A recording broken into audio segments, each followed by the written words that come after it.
Welcome back, movie fans, to another episode of The Movie Date with Rob and Matt, a podcast for people who like movies but don't want to be too smug about it. I'm Rob. And I'm Matthew. Yeah, you had that slight hesitation at the end. Well, I was like, am I going to throw down the extra syllable and just be like, it's the Rob and Matthew?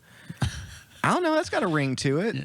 I like The Matt. Movie Date with Rob and Matthew. But you are very prickly about being called. If someone calls you Matt, like, my name is Matthew. I am an adult. I am a man. Like, You are going to say more than one syllable. But yes, I am Matt. Welcome back to The Movie Date. and we're talking about kaiju and Godzilla and all sorts of stuff. And the King of Kongs. And the big monkey. Yeah, as and the internet's monkey. calling. My favorite meme of all time was Monkey. it was a picture of Kong staring at the water, being like Chris Nolan, hoping his weird time travel movie saves cinema, and then Godzilla comes up and it says Godzilla versus Big Monkey. yeah, lizard versus monkey. Yeah. Well, it's good to be back in the studio. It is, man. We are in a post Snyderverse. We are. We are entering the second. We're entering the second season. We're on the come down or whatever. Where I'm like, I don't know what to do with myself now. Oh, well, we got movies to talk But we about. have Snyder. Movies are coming out. We have Snyder movies to talk about. You want to go ahead and talk about Army of the Dead real quick? Talk about the new trailer. Let's talk about Shang-Chi first. Okay, Yeah. let's talk about Shang-Chi first. I just saw that trailer for the first time. Me too. The second time I've seen it, and in a word, I was just like, dope. Yeah, It's just I was dope. just like, that looks like a lot of fun. Yeah. You probably know more about this character than I do, which is Very little. you know more than I do. He's tangentially connected to the Mandarin. My only concern about the movie or the trailer in general was like, so they're bringing back the Mandarin and the Ten Rings, but the Ten Rings are in like the first Iron Man movie. They were in the So I'm first like- Iron Man movie, and then there was the whole thing with Part 3. Yeah. So I'm like, what are the Ten Rings then? Are they a society of ninjas, or are they a Middle Eastern terrorist group or whatever? Or are they? I hope we get more explanation of that, because that's not really ever explained. So I Yeah. hope this movie. I'll even allow it to retcon, even though I bristle at retcon sometimes. Well, especially when this because this is a Marvel property, of course, and this is coming out. This is one of the first major feature films that is coming out of Marvel, the Yep. MCU, since the pandemic started. That isn't a Disney Plus original series. Yeah. I'm stoked. It looks like a this. lot of fun, I as had you were no saying. expectations, and now I'm like, this looks awesome. It's got a lot of. Yes. It recalls a lot of like early 2000s Chow Yun Fat, like Crouching Tiger, Hidden Dragon, Zhang Yimou's movies, basically, like House of Flying Daggers and stuff. Hero. Yeah. Curse of the Golden Flower, which also has Chow Yun Fat, which I think is very underrated from his movies. It's lots of gold, lots of people, like lots of gold. Zhang Yimou does that thing where like he puts everything in a scene one color. Like in Hero, there's like everyone's red. Everyone's in red, this yeah. version of the story, and then everyone's white or whatever, and then everyone's blue. Like it's a lot of that. It's like a painting. Yeah, he's great. I mean, The Great Wall notwithstanding, that guy's a great director. Yeah. he did a new movie. I have not seen any of those movies in a very long time, bordering on 20 years. Yeah. So it's probably time I went back and watched House of at Flying least- Daggers. House of Flying Daggers. Hardcore holds up. That's Yeah. a great movie. Well, Crouching Tiger was the big one. Yeah, That was that's like Ang Lee. that was Ang Ang Lee's Lee. It first just movie. came out, or it was just kind of part of that like Hong Kong cinema becoming popular again. That wasn't like John Woo. That wasn't like Gun Kata or not Gun Kata. Yeah, no, Gun Kata checks out. Yeah, that's a great movie. Talk about I that. feel like if one of Zhang Yimou's movie had hit first, he would have gotten those lauds for it, because he's a very, a lot of people don't know who that guy is, but when you mention Hero, House of Flying Daggers, Daggers. like, oh, that guy, like that's awesome. Like that's, and his movies are like visual poetry. Yeah. The same way as Crouching Tiger, Hidden Dragon is. Right. But Ang Lee is a journeyman, is an auteur who just like was like, I like that style. He took a pit stop there. Right. Whereas Zhang Yimou is like the That's the his- word? He's the Stanley Kubrick of that genre. Or Right. whatever. Like he goes. There's a new movie he has called Shadow, which is all like dark and black and inky blots of blackness. It's really cool. Ooh, sounds and it's cool. about an assassin who has the same face as another guy, and they pull a switcheroo Okay. kind of thing. Like, and it has a bunch of like crazy like martial arts razor blade umbrellas and stuff.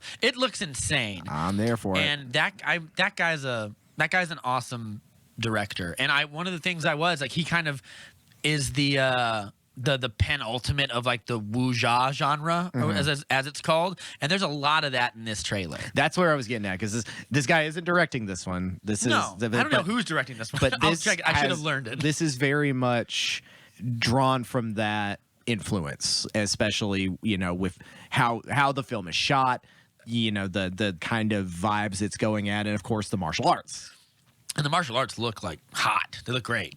There's a great moment where he like punches two guys in the throat and then jumps and split kicks them. And I was like, oh. Yeah, it's like, hey there. It looks like it hurt. I know it's not real, but like it looked like it hurt. We get some like ancient battles or something that's that are where in I it, was and like getting some big the monsters. reminding of Hero. Yeah. You know. And there's like this big fight where like a guy in a you would know this. You're an anime buff. What's the hat called? The Raiden hat.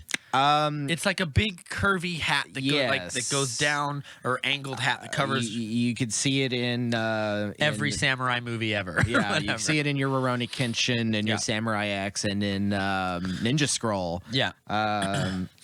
I will look that up now. What is that Japanese hat called? It's a conical hat. It's made out of like wicker or something that's kind of like weaved together. A jingasa in Japan were worn by samurai. In Vietnam, they're called no lai or no la, but they just kind of are found throughout Central and Eastern Asia, Oriental culture, as a conical hat. There's a scene for a very brief second where someone wearing one of those, and then I think like a lady in all green are fighting in this forest, and they're like doing those big, Hero House of Flying Daggers. Yeah, jumps. she kind of looks like Raya, Raya in the Last Dragon a little bit. Ironically, Sandra Oh, who plays Sisu in that movie, is his partner or whatever. Like, we make a great team. Like that lady is the dragon from Raya the Last Dragon. Which is I need to look at this cast. Yeah.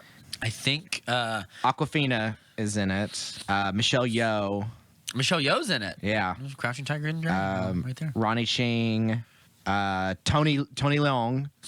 I think that is the guy who plays the Mandarin. Yes, that's a name I definitely remember. He's in The Mood for Love. He's a Wong Kar-wai guy, and he's in Hero. I think he plays. Yeah, he's in Chungking Express. Or does he play Broken Sword in Hero? Give me the Give me the T. Give me the because there's Falling Snow and Broken Sword are the two master swordsmen from that movie. Yeah, he's in Hero. Yeah. So there's Jet Li, obviously. Yeah. Jet Li is nameless. Tony Leung plays Broken Sword. Yeah. And Maggie Look at me Cheung pulling out the plays Flying Snow, and of course Jet Li is nameless. Yeah. Donnie Yen's in it at the beginning. It's the guy who fights with the spear. He pretends to kill him, but he doesn't. And yes, Chen, Michelle Yeoh, Awkwafina, I think is who you're talking about. Is the friend? Yeah, it's Awkwafina. Maybe it is. I think Sandra Oh might be someone else. Of course, we're just getting the initial information on it, and it's directed by Destin Daniel Cretton, who did Short Term 12, and he directed the Just Mercy adaptation and The Glass Castle. I saw the Just Mercy. Yeah, that's his. It's an interesting. Such a hard right turn. Yeah, he did Short Term 12. He was like Oscar prestige and white dude with a sword on his hand. Indie and we're doing this. Yeah. So this is the guy who's doing this. He is native Hawaiian, so cool. he's closer to the culture than some white guy out of Hollywood. So. Yeah. Cool. I think it looks awesome. Yeah, I don't have a lot to say other I don't know what the story is. Something about he was trained by the Mandarin, but now he gets to live in Los Angeles a really and have cool fun. Masked guy who's he's wearing like one trouble. of those it's not an Oni mask, but it's like not a demon, but it's like a geisha looking mask. It kind of recalls what's his name from Avatar: The Last Airbender, Zuko's persona. The blue spirit. Yeah. So it comes from that culture, which comes out of Japanese and Asian theater. I'm hardcore more excited for this than I am Black Widow. Like, it looks awesome and cool, and like I even loved the music and the vibe. I love there's a scene where he goes into that old training post where there's a big fist-sized welt in it, and you just see him. It's like he's returning to it. Yeah, you see him as a child just wailing on it back and forth. He's like he kind of came a normie, and then he's like, no, it always calls back. I want it to be the best of Marvel Studios and the best of like those wuxia films. Which that kind of continues with Marvel's sort of vibe of like each of our movies, for the most part, is going to be a different take on a genre or a style. This one very much so. Like Ant-Man and the Wasp isn't much of anything really. The first Ant-Man is a heist movie. Yeah. But this movie feels very much, even if he's not It's a like pastiche even of if he's its- not a Japanese or Chinese national director, like it feels very deeply like steeped in that style, both the style of actual filmmaking and in just like the aesthetic and all the stuff you see. And of course, it's also visually great on that it is a pretty much fully Asian cast. Yeah. And Except that for the one white guy. Of course, like there's one white dude, and he has some sort of weapon, like mystical weapon, like a robotic weapon, and he's just there to kind of get beat up. yeah, at and some it's point. but it's a very unapologetically Asian film, Yeah. and that's important, obviously, right now. But it'll be important for MCU, especially because this is going to be like we said, this is going to be the second And it's post a end movie. game chapter. Yeah, It's a movie. I thought it was going to be a series, so it's a movie, which means a movie, we Rob. might get to see him. Like I doubt fuck it. around but, with the Avengers or yeah, something. but I doubt it. But like that would be cool. Yeah. Especially if he learns like this is one of the things like I've seen some stuff with him in Iron Fist before. That's about my only knowledge of the characters because I'm a big fan of Iron Fist. I have the Immortal Iron Fist comic run downstairs, like 20 issues by Ed Brubaker, who did Brubaker rules. yeah. And that's a great story. And there's a whole big tournament in it where he fights. They fight the 7 people of the mystical cities. Cool. There's Kunlun and the other ones. And he loses. And like I think he fights Steel Serpent and loses or whatever. And it's a big like search through the lore of the Iron Fist and stuff. And it kind of that story doesn't. But there's other stories where he kind of crosses over with Shang-Chi. And like Iron Fist. Like there's some cool stuff where like he's so powerful, like he harnesses his glowy fist chi and he can bring down a helicarrier and stuff. There you go. But then he goes into like a coma for like 3 weeks. After Right. whatever. It's But exchange I hope of energy. that this character gets to do more than just punch and kick. I Yeah. hope there's a mystical element where he has, in brackets, like powers, so we can make it more fun for him to be on the Avengers because they have a million people that just there's a million.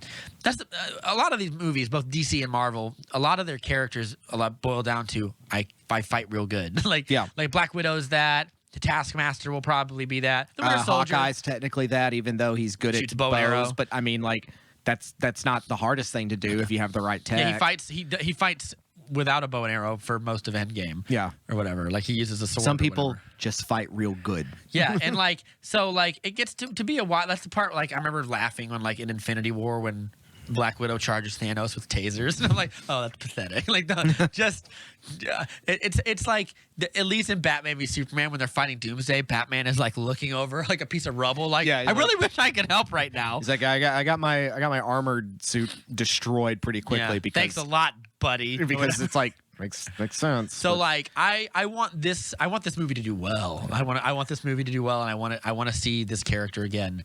I think I won't know till the movie comes out, right, obviously. But like, and we'll probably all get things- another trailer and some more stuff. oh yeah, and- it's still like 6 months away or 5 months away or something. Well, I think a lot of what this character and much characters that are going to be coming into the MCU are going to depend on where this last Spider-Man is going to leave us. Yeah, And of course, Multiverse of Madness. and I think this those comes are going to out- be both like after that is going to set up the next stage. We're going to get new characters. and I think like, Shang-Chi comes out before those. yeah, it was probably filming, will. It was filming before the Spider-Man thing was. So Which I hope they it's- don't it's blink called, him out of existence somehow. What is it? What's that Spider-Man movie again called? No Way Home. No Way Home. That's right. Anyway, looks great. Let's talk about we just watched the Snyder Cut. It's time to dip our toes back into a different kind of Snyderverse. Zachary Snyder. The zombie. His what started his career. Yeah. He returns to in a very interesting way. Is this still a Netflix thing? Yeah, and Okay. it's gonna be coming out in theaters for a few spots as well. But yeah, Army of the Dead trailer just dropped. I made you watch it. I want to see what you thought because I know what I thought. I mean, initially, mostly the plot concept seems interesting to me. Yeah. I think the idea of like it's set in Las Vegas, it's set in Nevada at least, or in the remains of what is Las Vegas. The desert zombie thing has kind of become a little boring to me. Because of all the video games. all the video games, Resident Evil movies have been set in a lot of deserts lately. I haven't guess seen I don't many know. of There's those. about 7 of I've them. seen 2 of them, and I was like, I'm not watching these anymore. That's I would love if someone like just took about an hour from each of them and spliced them together into a 3-hour movie. Be like, guess which one's from what movie? Yeah. And I'd be like, good point. There'd be a Transformers at that point, and like World War Z and things like that. So it's a setting that I'm like not super thrilled about, but also like I love Dave Bautista. Yeah. He looks like he's going to be great in it. It looks to be, fun, irreverent, gory. I'm there for that. Apparently, zombies might have a hierarchical society now. They definitely do, and I like that because that recalls the Romero zombie thing. Yeah. From Night of the Living Dead to Dawn of the Dead, where it's like you kind of have a symbiote, more of a satirical symbiote, a satirical sort of take on like they remember what they did in life, and it's kind of silly that they're going to the mall, and that's him being political and socio-political, and then Day of the Dead. Of course, they're able to train them to some degree, and then we use get them as slave labor. yeah, which is and of course they revolt, and then you get Land of the Dead. That happened. I can't remember which one that was. Eventually, by the end of that movie, man and zombie sort of coexist. But that's not this. This is a different thing. So we are now how many years removed from 2004 was Dawn of the Dead? Yeah, and apparently this is not really a sequel to that. I always thought someone said but it's in the same universe, right? Maybe. I don't know. Because if that's the case, then that makes sense. Because it's like this zombie thing has now lasted long enough that they've started sort of returning to a primitive form of civilization. Yeah. And that's that's an interesting take on it. But they almost become more like vampires at that point. You're starting to roll into kind of like I Am Legend territory. Apparently the story is that like when a big zombie apocalypse happened, a big hot zone of it was Las Vegas. Mm-hmm. And they sort of sealed off Las Vegas with a big wall of shipping containers, talking about that socio-political context. Right. So they keep the zombies out through this big wall of shipping containers. And so when you look, there's that big shot where they pan over the wall, and it's just like an army of zombies. It's an army of the dead. They're all confined to sort of the downtown Vegas area, right? To the Strip. And the big thing that I liked about this trailer was, one, it looks cool, but two, like, I think Dave Bautista tricked me, because I thought when you cast Dave Bautista, I thought it was going to be more like his characters from like Riddick or the James Bond movies, where he's a big, strong guy. Mm-hmm. Where here he looks like a guy. He said there's a line he has in the movie when he goes, "Think about what we did, all those people we saved, and look where it got us." And he goes, "What if just once we did something just for us?" So like he's kind of a guy who he has like I don't know if it was a Medal of Honor, but it's like some sort of medal he was given. Yeah, and he's sweaty. Some hero. Yeah. And like he's flipping burger at a joint that he probably might own, but doesn't.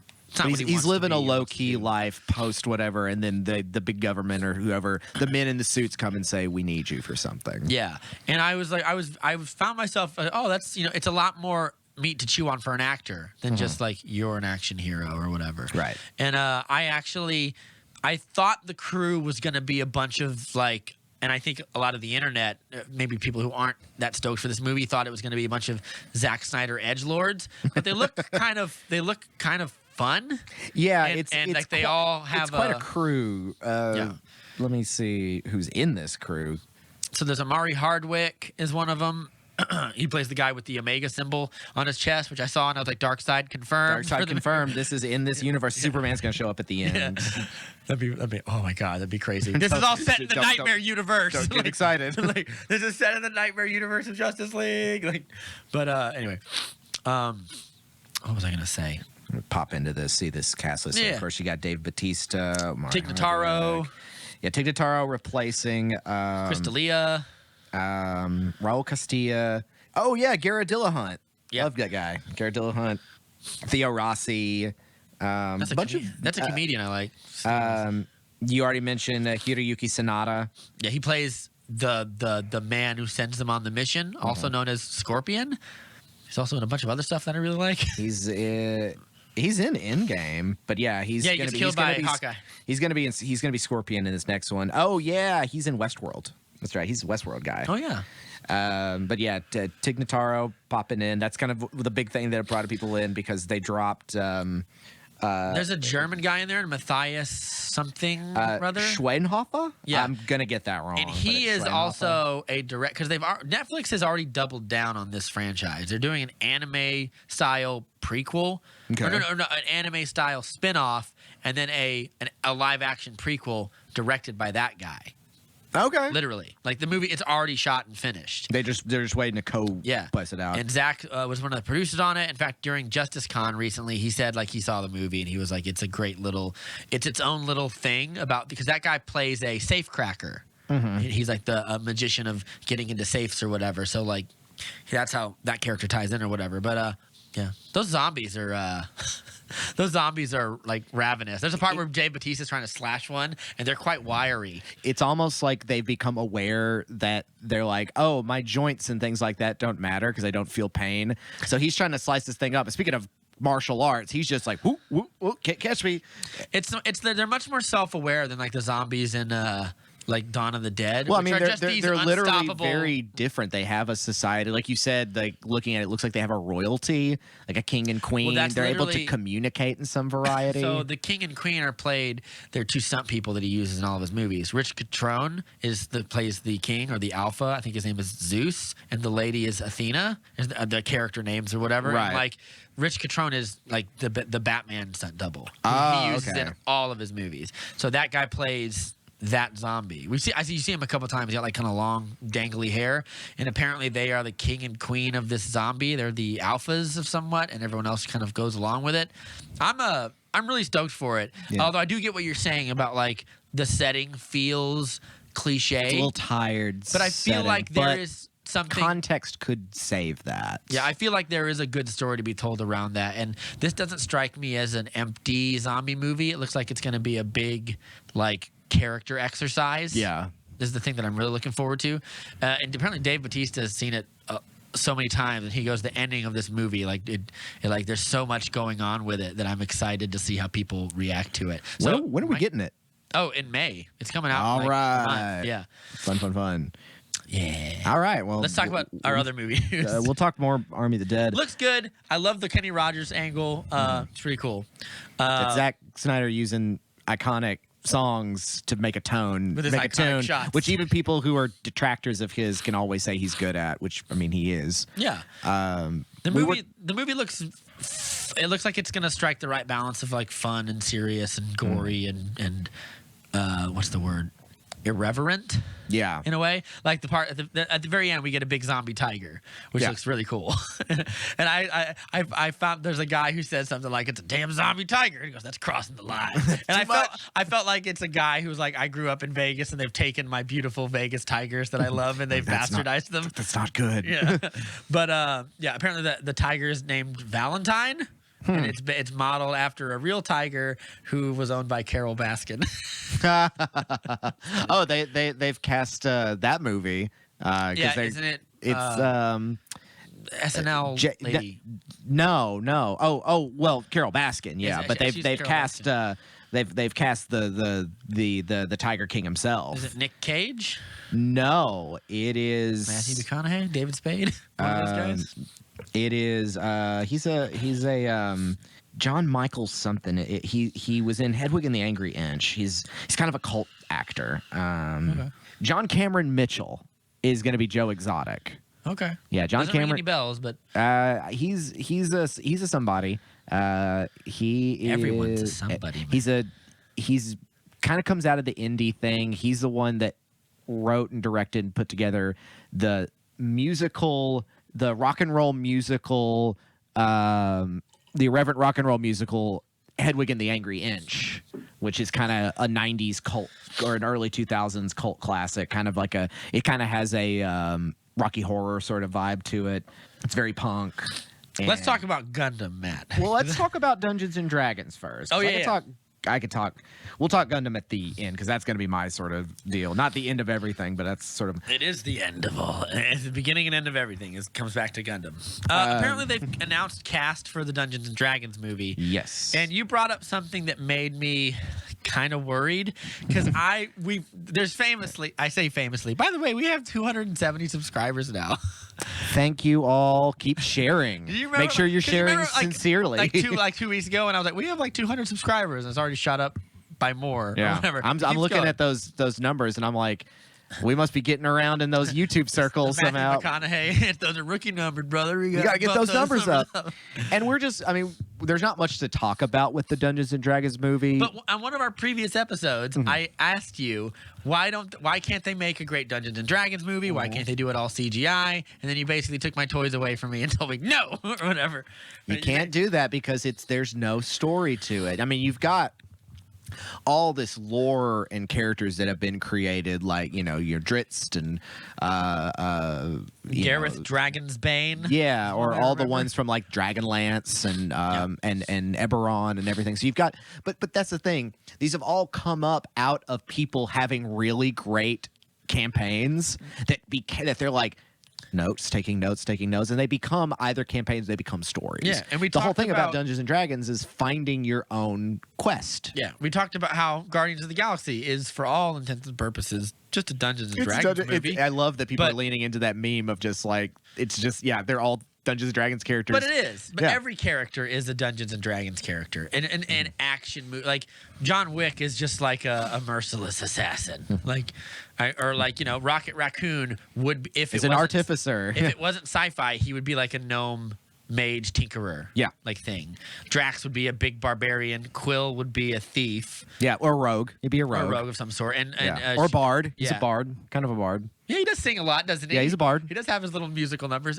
He could have class. Gamora would be, an assassin. An assassin, a warrior. Yeah. Ronan would be a cleeric. I don't know. Yeah, an probably evil a cleric or something. Yeah, probably a cleric. You got a big blunt weapon like clerics use. So like, I think Groot is just. I don't know. A druid. I mean, literally just druid. He doesn't have any spells. A shambling mound, I believe they're called, or whatever. There you go. But an int. We talked about how like the key to a good Dungeons and Dragons movie, and I still stand by the fact that you could make, because the thing we did was we watched that Baldur's Gate trailer, and I was like, it's all great CGI or whatever, and I was like, why can't they make certain CGI like movies all CGI, whether they're superheroes or fantasy or whatever? And I think the thing we came down to was like, when you got to the point, because those games make more money than movies now, so like the amount of money they spend on that trailer or whatever could be tens of millions of dollars, right? But they're going to recoup that when they release the game and make billions of dollars or whatever. So like, and not every movie makes, only like 20 something movies have made $1 billion dollars. So like, it's a steep hope or whatever. Yeah. But again, you also came back. You're and making said a risk. Like, yeah, you said that we came back and I was like, maybe it's just easier to do live action and you augment with CGI as much as you can or whatever. And but the thing that I came back that we talked about was like how many great movies could be seen as just Dungeons and Dragons tabletop style games. I talked about Joe Manganiello, how we talked about the thing that taught him to develop character and how to tell stories was doing Dungeons and Dragons. He talked about how he would have people like Stephen Colbert come over and play at his big Hollywood. A noted fan of Dungeons and Dragons. Yeah, and he had the creators of Game of Thrones, who are Dave much maligned now. Yep. but I got to thinking like the thing that makes Dungeons and Dragons work is it's a formula in brackets, but the formula is so loose it could encompass almost anything. Right. The Seven Samurai could be a Dungeons and Dragons story. Yeah, it's a big campaign. Yeah. So like the or you could do a seven samurai style Dungeons and Dragons campaign thing, literally, which kind of is most of them. If you're just like, people show up, they're required to do a quest, they may or may not survive. Yeah, depending on the stakes. Yeah, and I think that like that's the thing that you have to nail. Yeah. So like you have to do a story. Like the best way to tell a Dungeons and Dragons story is to epitomize what people love about Dungeons and Dragons the most, which is you bring together a group of people, probably unlikely people who wouldn't work together otherwise, and they need to. You build a team, and you they make sure the team's balanced. Everybody's got. You got your support, you got your bruiser, you got everything like that. But mostly, it's people who want to play what they want to play. Yeah. Sometimes you end up with a team full of casters, but people, people shouldn't be put in a corner. You get together, you go on a quest, you beat the quest. Maybe the quest is part of a larger overarching quest. Mm-hmm. Maybe it's not. It's a one shot. But you pointed something out to me that gave me very much pause to concern, because I want like this story to be, I don't want to say dark, because dark has such a big connotation with movies now, but like I want it to be earnest. Right. You want it to be serious, for lack of a better word. And well, you pointed out a lot of the people they've cast for this movie. So let's go through some of the cast. Is Chris Pine. Chris Pine and Hugh Grant are two of the biggest ones. Yeah, Sophia Lillis. Sophia From Lillis, Justice Smith, from Detective Pikachu. Bridgerton guy, Regé-Jean Page. Yeah. Who I think is I could easily see him as like a wizard of some sort. He could be a rogue. He could be a bard. He could be a bard. Yeah. I could be a bard. Give the guy a lute, or whatever. Chloe Coleman, the youngest actress involved here. She was, speaking of Batista, she was in My Spy with him. Yeah, and you pointed out 3 of these actors are quite young.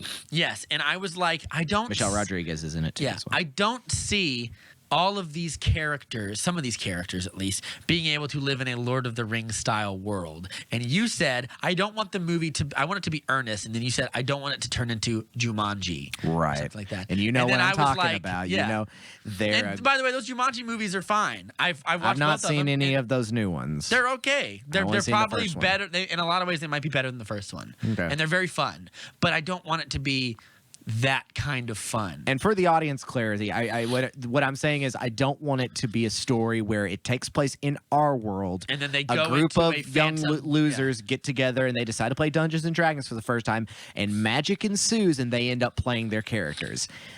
No. Yes, but just tell a story. Yeah, just tell a story. These young characters and because this won't be the first time I'm saying this in this episode about like I don't want to play backseat screenwriter, because we'll get to talking about But that you with have to a little Godzilla bit with versus this. Kong. Yeah. But you know, it's okay if it's like these are a young group of people playing. You know, you get the prosthetics, you get the CGI. Someone could play a dwarf, someone could play an elf, and they form your standard archetypical Dungeons and Dragons campaign, and they go on a quest. You need together. 2 warriors, probably a cleric, Mm-hmm. a thief for traps, a spellcaster, and then I call them one just for luck. Right, You can pick and a bard. a special or a bard, or if you want to like, it's the one that just interests you. So you can have a monk or Mm-hmm. something like that. If you want a shaman, you can do. You're a warlock in one of yours, I believe. Yes. Like I love A ranger. One of my favorite is I love tieflings.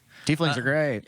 You one of your I'm not going to say it on here, but one of your characters in your not your characters, one of your group plays a tiefling. Yeah, and actually, there's a tiefling in in the campaign I'm running now as an NPC. Yeah. that was because tieflings are usually seen as hated Because they're like part demon. yeah, and they're then- part abyssal And then Asimar or Asimar is part celestial or part divine or Yeah. something.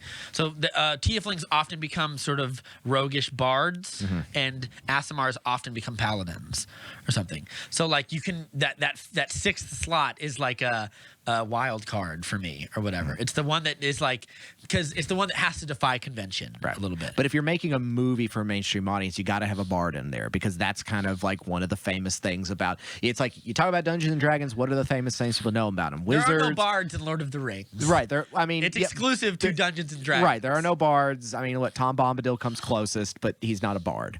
I guess all the characters sing though. That's not exclusive. Yeah, to him. that's not. Yeah, there are no bards, but there has to be one in this movie because it's iconic. Just like there has to be a beholder, just like there has to be A red a dragon. mimic. You know, there has to be something like that. It all depends on how they're going to approach the central story. Are they going to set it in the Forgotten Realms? Yes. Do it. Are they gonna leave if it's not in the Forgotten Neverwinter? Realms, I'm gonna deduct a point. I'll Right. watch your movie, but I'll deduct a point. Not because Dritz Stewart should be the main character. No, I'm just saying that like can't that be a great thing for cameos? Glenn Close is a cameo in The Guardians. Make Dritz a cameo in like a battle. I think Right, like you why see not? you bump into him in the middle of a thing, you're like, watch where you're going or whatever. And like, oh my god, there's his 2 scimitars on his back. or whatever. be. Yeah. I'm gonna throw this out here because this is an idea. I just bought some dice because I'm about to do a game in person. Yeah, you now told that me. we're all getting vaccines. I didn't know you had been doing all of your games all remotely. online. The Forge VTT, Yeah. not sponsored by. So I started bought some dice, and so I've been playing with dice. You know, just kind of like having fun with it because now I have a context behind these 12-sided die and everything. And I thought of a scene. Like I was in my room and I just thought of a scene where I just let the D20 roll, and I was like, what if this is the ending of a movie? Where like they're getting dragged away, everything's going that, and they throw that last D20, and it lands just enough to win the day. It's a dramatic moment. I was like, there's got to be a way. If I was doing this Dungeons and Dragons movie, I would have it so it's like, and I'm just having fun here. obviously swords and crossbows and everything, but it's like, in order to really win, you can be as proficient as you want, you can be as skilled as you want, you can be the master art tinkerer, a master builder, and you have to roll 20 to get a critical. There are dice that you have to roll, and they are connected to the arcana of the gods, and fate always decides your success. Even the lowest of creatures can pull a critical success, and even the most powerful of enemies may fail before you. And I thought that's a good way of putting that in without it being too hokey. But your rolls are offset by your armor class and your THAC0 and blah blah blah blah. Well, you could even get rid of all that and just focus it in on one thing. Be like, because if I wanted to get really nerdy, I would tell you that if you have 3 stars and 2-weapon fighting, you get a critical hit not just on 20 but on a 19 or a 20. Or whatever. Right. But, and I would say, like, eschew all of that and just have it be like have your young mage or your young wizard or your own warlock be like, you have to roll the dice in order to win, and they're like bad at it, and it's like, I don't know, it's a gimmick, but it plays into the lore of the world without it being like you can find Jumanji. a way to do it, I think, very tastefully, because you can't do it with swords and things like that, because sword stab, you don't need dice to do that. Yeah, and also like swords are like it's a skill that you learn how to sword fight or whatever, whereas magic is kind of intangible, right, or whatever. You can do invocations, you can do all kinds of different things, and it determines concentrations, and it determines. But that's all we know about it. I hope it's not. I hope it's tell not a story in its own world. Don't be ashamed of this world. Yeah, don't be ashamed of this world. Drop them off in water deep and just go from there. Yes, like set it in Neverwinter. I appreciate how when I first talked to you, you knew nothing about Forgotten Realms, and you're a journeyman. Now I've written my whole campaign. I've written a whole campaign and everything. And, yeah. And like, I feel like if you said it, I think this is my. I don't think it's going to be. It can't be as bad as the first Dungeons and Dragons movie. Certainly not. Or as you say, that movie doesn't exist. That movie doesn't exist. I mean, it might. It might exist if you're having fun watching a bad movie, but it's also very forgettable. Oh, it's very forgettable. As you want to forget it, because it's just bad late '90s trash. But I feel like the people who love Dungeons and Dragons will not take kindly. I mean, they can't do anything about it because they're weak, basement-dwelling neckbeards who don't have any physical I don't strength. know. They're getting more powerful every day. I'm just kidding. But this is the time for Dungeons and Dragons. Like, 1000%. When I was growing up, when I'm assuming with you as well, since we're about the same age. For us, unless you had a sibling or somebody who you were close to who was into it, growing up in the 90s and the 2000s, unless you had some proximity to it, Dungeons & Dragons wasn't talked about. Video games became popular, and that kind of took over that. And unless you were playing Warhammer or something like that, you didn't really have an in. Yeah. The 2010s roll around, and stuff like Stranger Things and all that brings it back into vogue, and now D&D's cool. Everyone's playing it. And then the pandemic comes along and everyone's playing it more. Yeah. And so now it's at a mainstream high it hasn't been since the 80s. Yeah. And ironically, like the people, Ed Greenwood, who created the Forgotten Realms as a place to play his Dungeons and Dragons modules in, that he created or whatever, his stories, and they didn't just become, player sets for tabletop. They became video games and books and Elminster and Dritz and a bunch of, and they have maintained success throughout the ups and downs of, where comic industries have failed. Image Comics not Image Comics. What's it called? Wildstorm Comics? Doesn't matter. Comic. After it didn't. Yeah, they failed. Yeah. So but somehow Forgotten Realms has persevered. Yes. Which proves a certain longevity. And I feel like if you just be like, oh, they're just kids going home after school, and then radioactive waste falls on their or they roll a tabletop. magic dice that they bought from a strange man at a store. Because then it feels so... I get what you're saying about it not having any edge or sincerity, because it feels so PG. Yeah. It feels like, oh, guys, we're going to have an adventure. And then they're like, whoa! And they end up in it's... And then you got way for, like, essentially... The nerdy kid becomes handsome Chris Pine or whatever. And it's just kind of like... again, it becomes Jumanji, which I've not seen those movies, but They're not terrible. I'm not the shitting on jokes. It's all about like, what body am I in? They're made by Lord Kasdan's son. Right. And they're all right. And they're fun for what they are, but I would never want to watch a Dungeons and Dragons movie like that, because the fun of Dungeons and Dragons is you can create, like, just the other day I created like a level 34, like I had maxed out my character in Baldur's Gate 2 or whatever, and I was replaying it, and I just created an evil character and just started killing everything. Just to see how far I could get Grand Theft Auto style before they pull out all the stops and send their best to kill me. I made it pretty far. I did it to prove my power. I made it pretty far, if I do say so myself. But it was like, that's the fun, is you can do whatever you want, but you can't do whatever you want if you write it in like a way that ties one of your hands behind your back. Right. We go back to talking about when we watched when we did our episode talking about Onward, which I think is the one where I talked about this. No, it wasn't. It was something else. But Onward was essentially a very obviously D&D inspired story. Yeah, but it's inspired by the tropes, not by the idea of the stories. But it had the comfort to set it in that realm as well, even if it's in the future. But I mean, you can do that anyway as Eberron. But that's what I think I said I'd put money down that this is what's going to happen, that when we get that first trailer, it's going to be that. And there's a way to do it and make it cool. Like that first Jumanji has some edge to it because it opens, like if they did something that's like, oh, it starts in the 80s and then we cut to modern day and there's something like that. I don't know. I hope not. I want them to have the comfort and confidence to set it in their realm and just go nuts. Because that's the other thing is, like the campaign I've written, I made up a whole different village and a whole different town. Yeah. It doesn't exist in the canon, but it exists in my canon. But that's the whole point, is that, of course, like what matters about Dungeons and Dragons is the creativity of its dungeon master and story writer. Yeah. And the players for filling it out. It is a writer's paradise. So to write it in such a cliched way reeks of like, you don't quite know what you have here. Right. But also, much like I said before when I took your toys away, is you have to find the right story. Yeah. It can't just be any story, or it's going to be dull, or it's going to be kind of like, why did you tell that story in Dungeons & Dragons? It has to be the right story. Yeah. And that's the hard part. That's where I wouldn't want to be a writer on this, because that's too hard. I think if you're a good screenwriter, this story should be a lot of fun for you and should be, I don't want to say effortless, but like, I wouldn't be too afraid of like the getting to write a Dungeons and Dragons story, because it's all encompassing. We all know most people know what a wizard is, or even like most people know these different concepts of these as well. Yeah, like it could, I don't know how you, or like even like a mind flayer or something, or everyone knows what a lich is at this point. So I'm like, this is where you would troll me, be like, what is a lich? I know. What's a lich? Anyway, but I don't know. I could be wrong.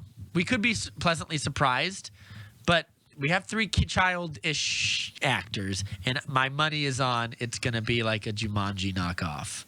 What's it rated? Do we know what it's rated yet? No, we don't know anything. I mean, they're just in the initial casting phase. I feel like if Joe Manganiello or whatever is involved, he would be like, no, we can't do this. We have to do X, Y, and Z. We can't just set it in here, because that guy wrote a Dungeons and Dragons script, and he sent it to. Well, that may have some. And he sent it to Wizards of the Coast, and that's what kind of started some of this happening.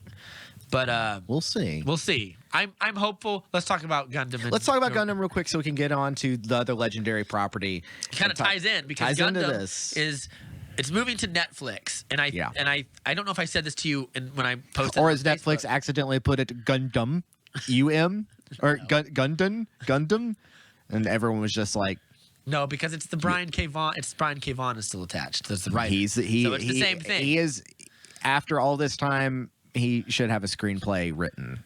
Oh, I'm sure he does. Right. If it's moving to Netflix, by the way, this should give you some excitement, because if it's moving to Netflix, it's probably going to happen. Because Netflix makes. Well, I mean, they've already. And Jordan Vogt Roberts. The big thing is they got Jordan Vogt Roberts on. He now. I mean, let's hear it for the boy. He is the fanboy's dream. Failing upwards. He's ascending up. He's ascending upwards because he's not failing anything. Movies are good. We'll talk about Kong Skull Island. That movie's great. Yeah. He's done a giant thing movie before. Yeah. Now he's doing a different one. Well, he's enthusiasm for these projects is so clear, and it's like, you know, I wouldn't want to be the one to helm Metal Gear Solid. You know, God be with you. That's going to be a tough one. I hope it works out. I want to say that Gundam is going to happen first. I think Gundam is going to hit before they do Metal Gear Solid. It's possible. I can't make any. I mean, they've already cast Oscar Isaac. They haven't announced like I feel like announcing it's moving to Netflix is saying like we're rushing shooting project. is going to start soon, or whatever. That's all there really is to say about it. Is that Mobile Suit Gundam? It's not even called Mobile Suit Gundam. They're just calling it Gundam, and that's kind of important. They're keeping.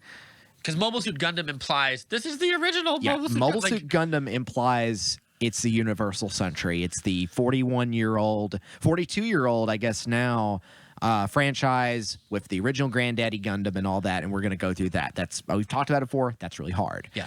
Or is it going to take from some other series? Or is it just going to be its own thing? Again, it depends on what Brian K. Vaughan is doing. Money says it's going to be its own thing. Kind of like what I hope Dungeons and Dragons is its own thing. Right. But if I was a betting man, I would say it's its own thing.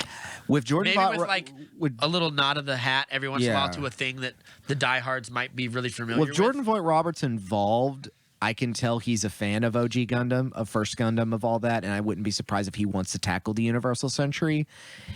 And it's doable. I think it is doable with the right cuts and the right telling. I don't know if you can do it all in one movie. It would have to be. It would be a but franchise, having it on Netflix, I think I said before, I think I said way back when we were talking about when it first got its screenplay nod, and it's just like, I don't know, like it's a risk, it's a gamble. That was before HBO Max announced that next to Snyder Cut, like Godzilla vs. King Kong was one of its biggest financial successes. Yeah. Like I think Godzilla vs. Kong is the biggest thing HBO Max has released. Yeah. As far as like the return or whatever. And so that means that like I had a theory, I had a bet that I was like, if Kong versus Godzilla, and this was before the pandemic was even a consideration, I was like, if Kong versus Godzilla does not succeed in theaters, Legendary is going to have to reshuffle its stuff because Gundam is a risk. Yeah. Maybe it's less of a risk than I thought. Maybe more people know about it. People understand giant robots. They understand giant robots. Pacific Rim did fine, but Pacific Rim came from nothing but influences. It didn't come from a previously created thing. It came from a cauldron of Del Toro's nerdy mind. Yeah, but that leans in Gundam's favor because people know Gundam more than they know the vagueness of Pacific Rim. Like they know Pacific Rim now because we've had 2 movies and like an anime series or whatever, which I hear is fine.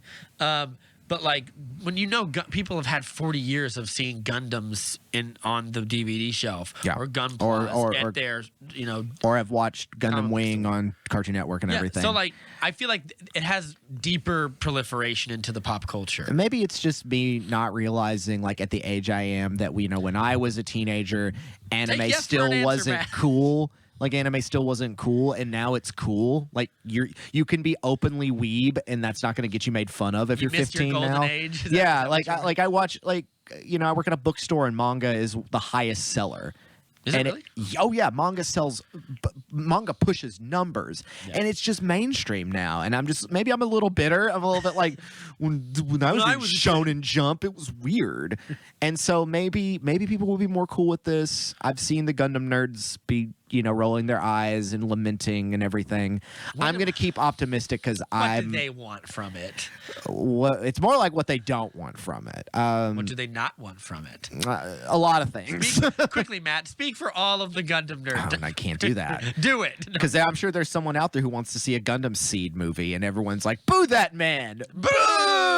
No one wants to see a Gundam Seed movie. Is that the one where like the Mexican Gundam has the? Oh no, I'll watch a G Gundam movie. What is Gundam Seed again? Gundam Seed. I always forget this. I've asked you this 9 times. Gundam Seed was essentially kind of like a quasi remake of the original, which several of those are remakes of the original, but in different colors. Yeah. And it was early 2000s. It was a bad time for anime.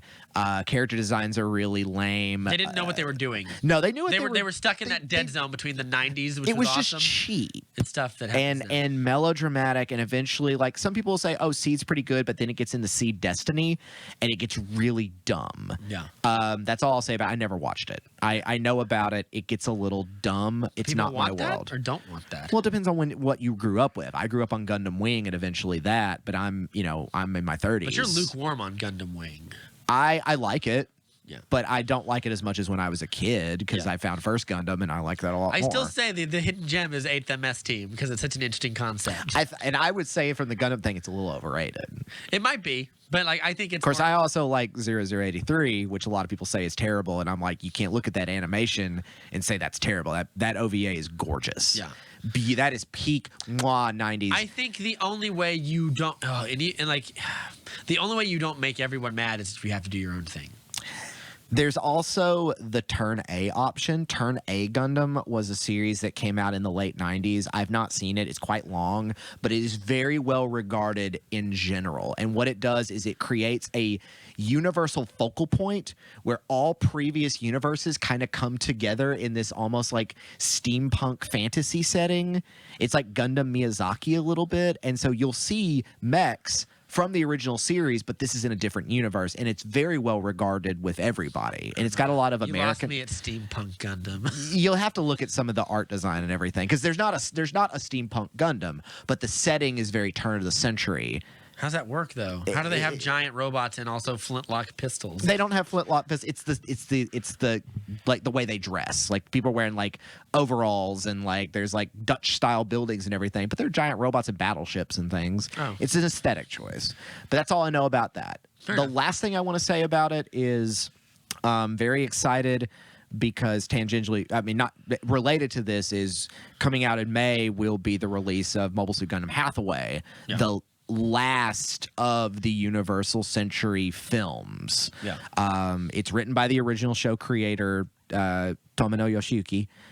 It's based on his novels he wrote about 30 years ago, and everyone said it's unfilmable. It's unfilmable. It's too complex. It's too political. It's too. Is he the guy behind the original like? He Mobile wrote the Suit Gundam? original one. Yeah. Awesome. Yeah.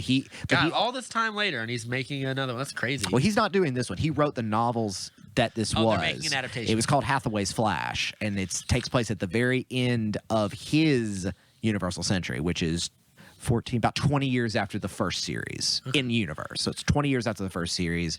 The son of the captain who's been in all of them is now like has now watched the Federation become this bloated, corrupt thing it started as, Yeah. and he joins a terrorist organization, and they start assassinating people, and the Federation sends in a task force to try to find him and unmask him and everything, and it gets very dark. It's like But the villain of the story. in a way. yeah, I'll have to show you the trailer after we're done. Sure. But the first 15 minutes of it were released after Bandai aired their last film from 30 years ago, which was Char's Counterattack.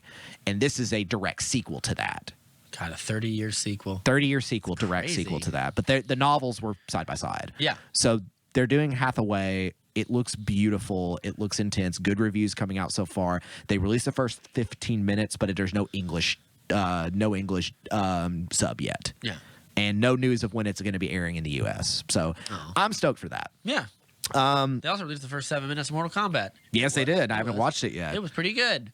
I mean, we'll get to talk about that. Let's. They cut it off right at the part where like Scorpion's about to fight Sub-Zero. And I was like, God damn it. They got you. Hey. They said, get over here and watch Mortal Kombat. watch the movie that comes out tomorrow or whatever. Like, yeah.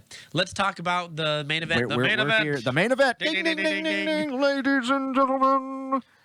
Let's get ready to jungle. Oh, Jungle to Jungle? Yeah. No. Jungle to City. Jungle to to City. Antarctica and back. To the center of the earth or whatever. This is Godzilla vs. Kong. Yeah. Directed by Adam Wingard. Yeah. Goodbye, Rob. That was it. 'Cause that's about. We've not talked about this at all. I don't even know what you think about this movie. You're going to have to sit on your hands and wait. Should we just give a general overview of what it is? Good Godzilla luck. Fights King Kong. Yeah, there you go. Or Kong fights Godzilla. Kong fights God. Yeah, it seems to be more accurate. Well, no, Godzilla has beef with Kong. Does he though? Kong trains Rob, I don't really like this movie.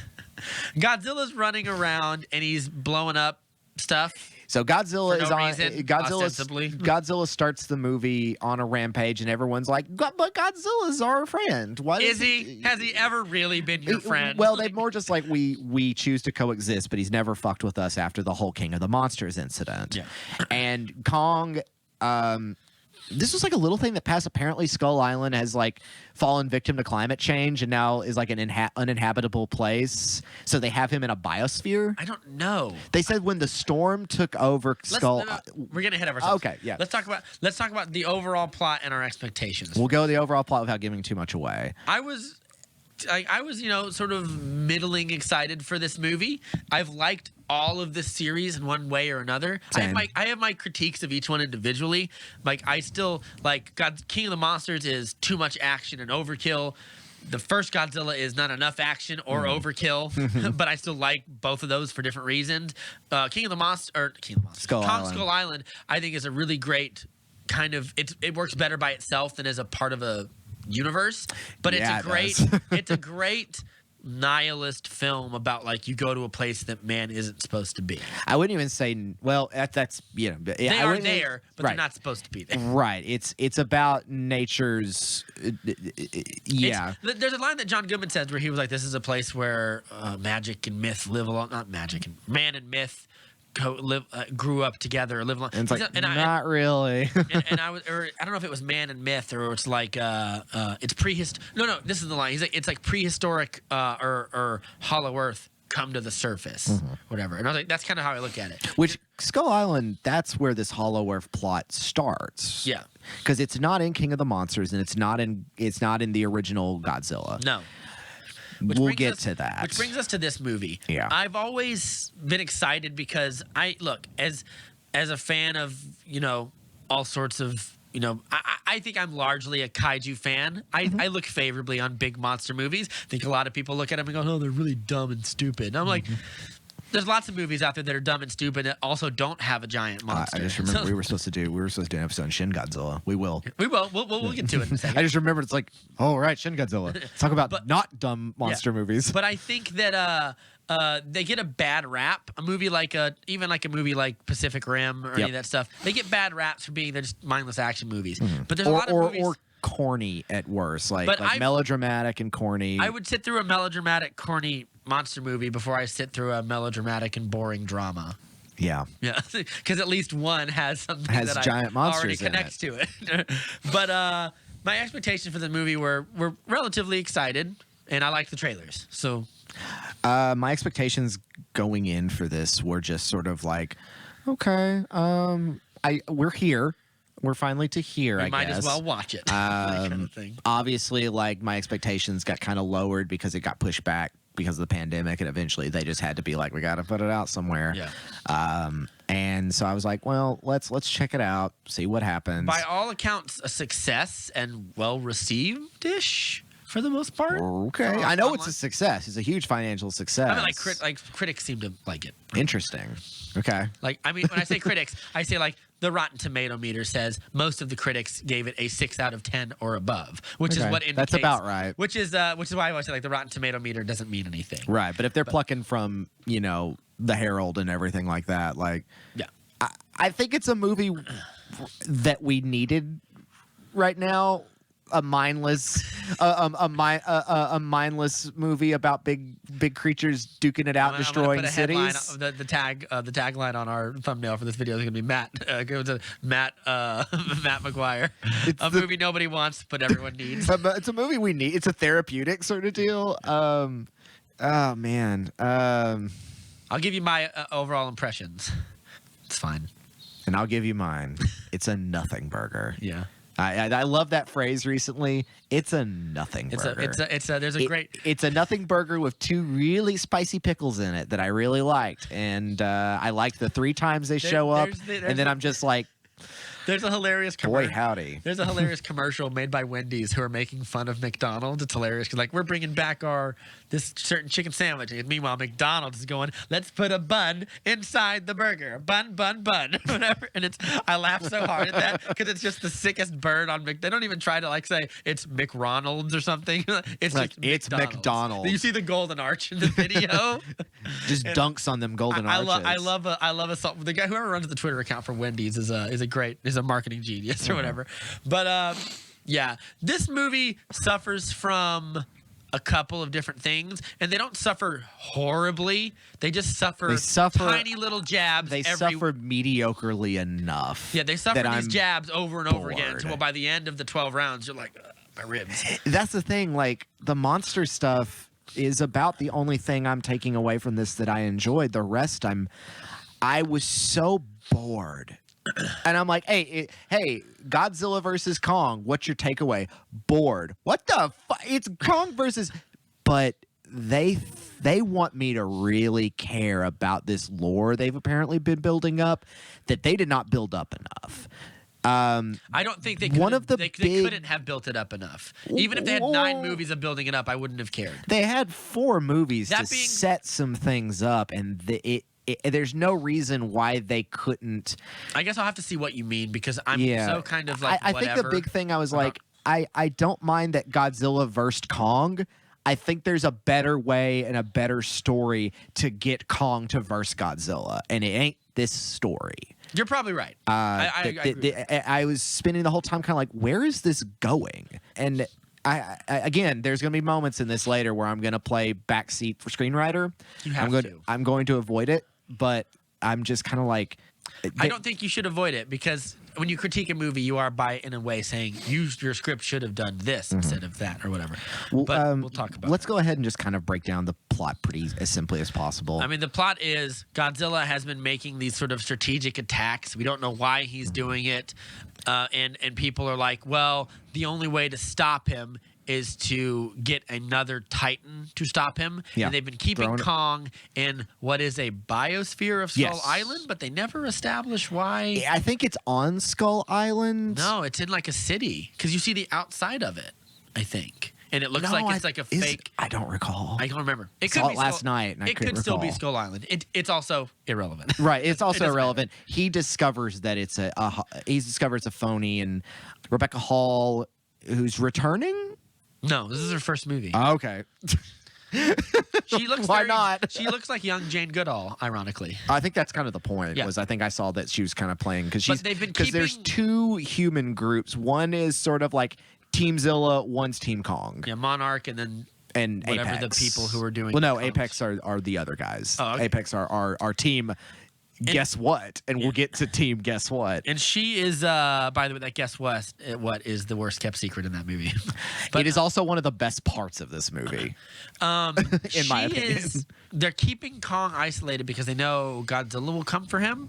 They never explain why Godzilla would want to do that. Well, also, again, it's in passing, but something has happened to Skull Island. And it's like not inhabitable for him anymore. But yeah, they're keeping him on the down low. But they might be in Skull Island or a version of Skull Island. I think or a they're microcosm on. of I it. think they're on Skull Island. Yeah.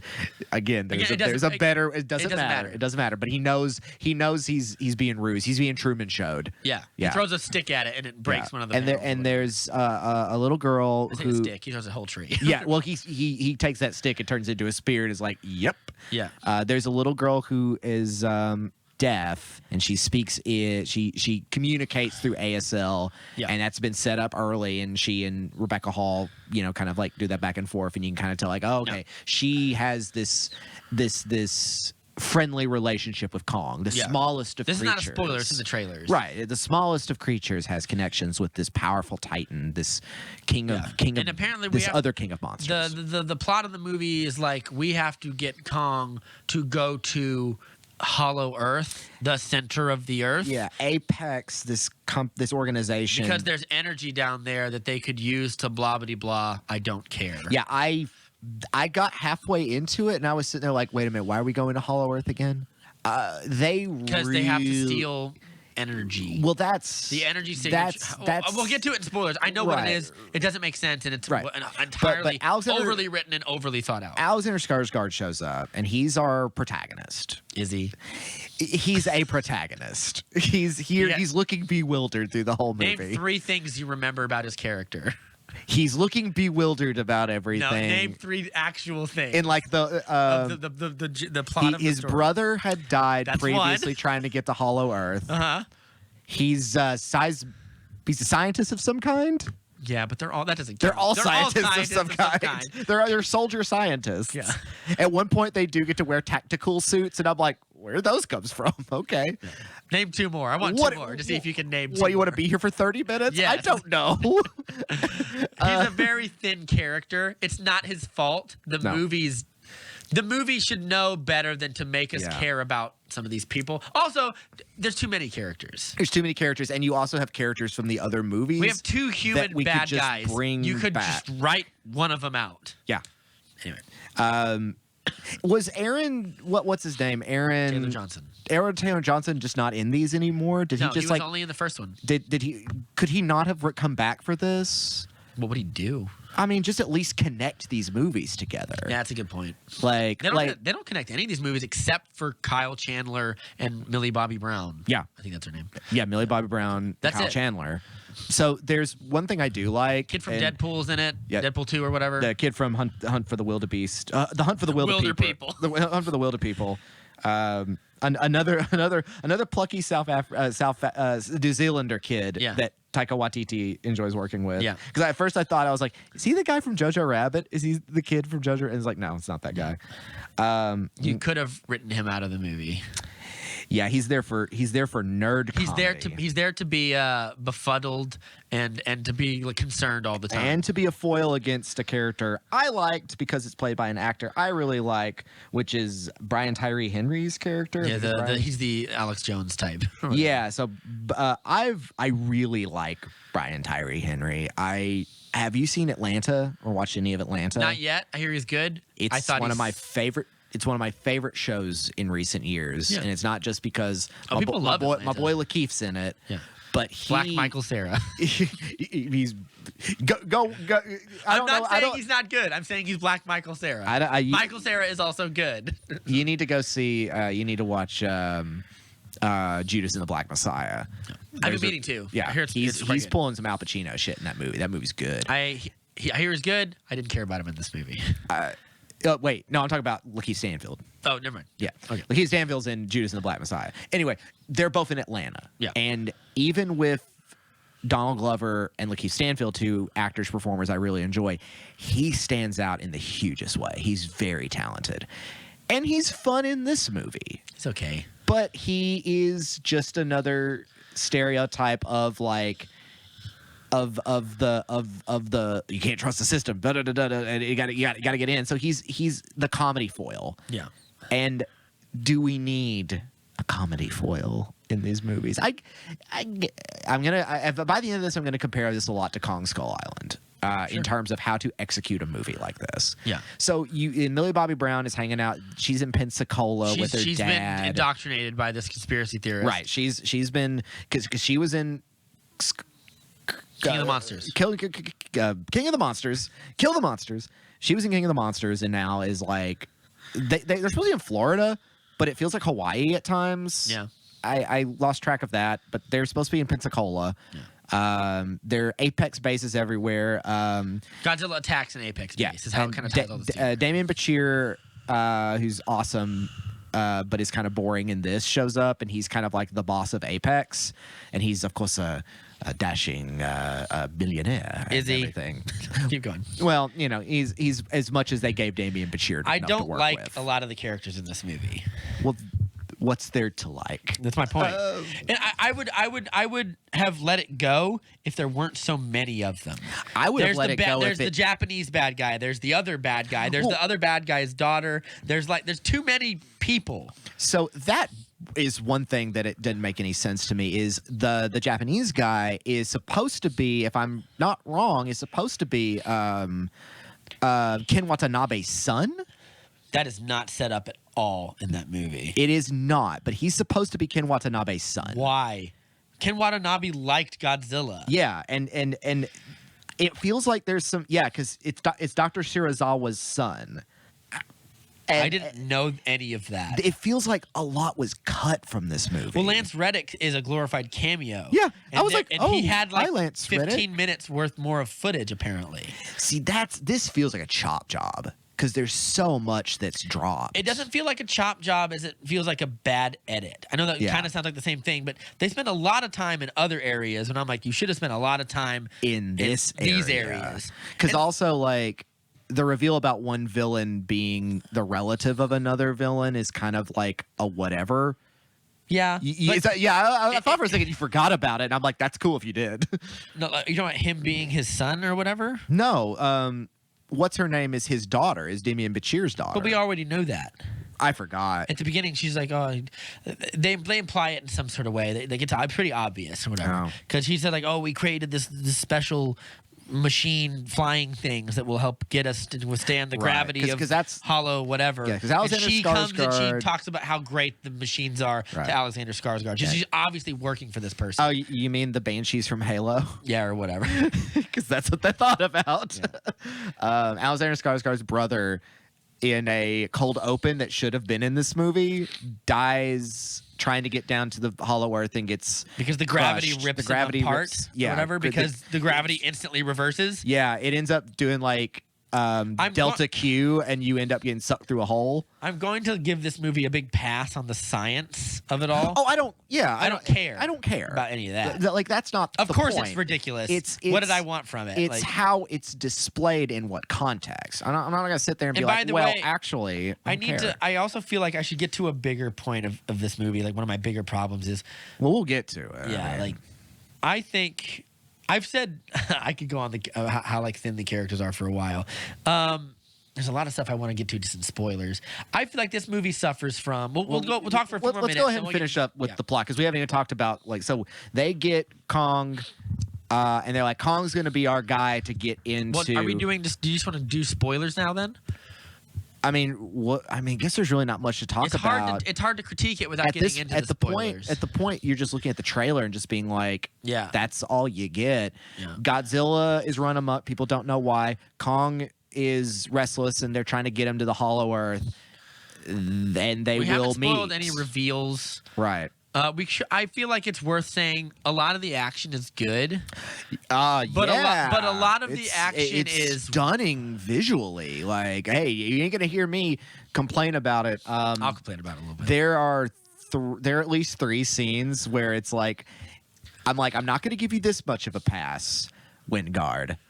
But I can tell you and the production crew are big fans of Neon Genesis Evangelion because this movie literally just has scenes that are just straight out of that anime series. Yeah. And I'm like, at one point, Are you going again, to like the color palette and kind of stuff as well? it's the setting. Yeah. The first fight they have with the brigade Yeah. is episode 6 or episode 7 of Evangelion. Literally almost shot for shot in some situations. Like I was like, I caught that reference. Yeah. There's a triangular pyramid looking building that gets fought around, and I'm like, that's Central Dogma.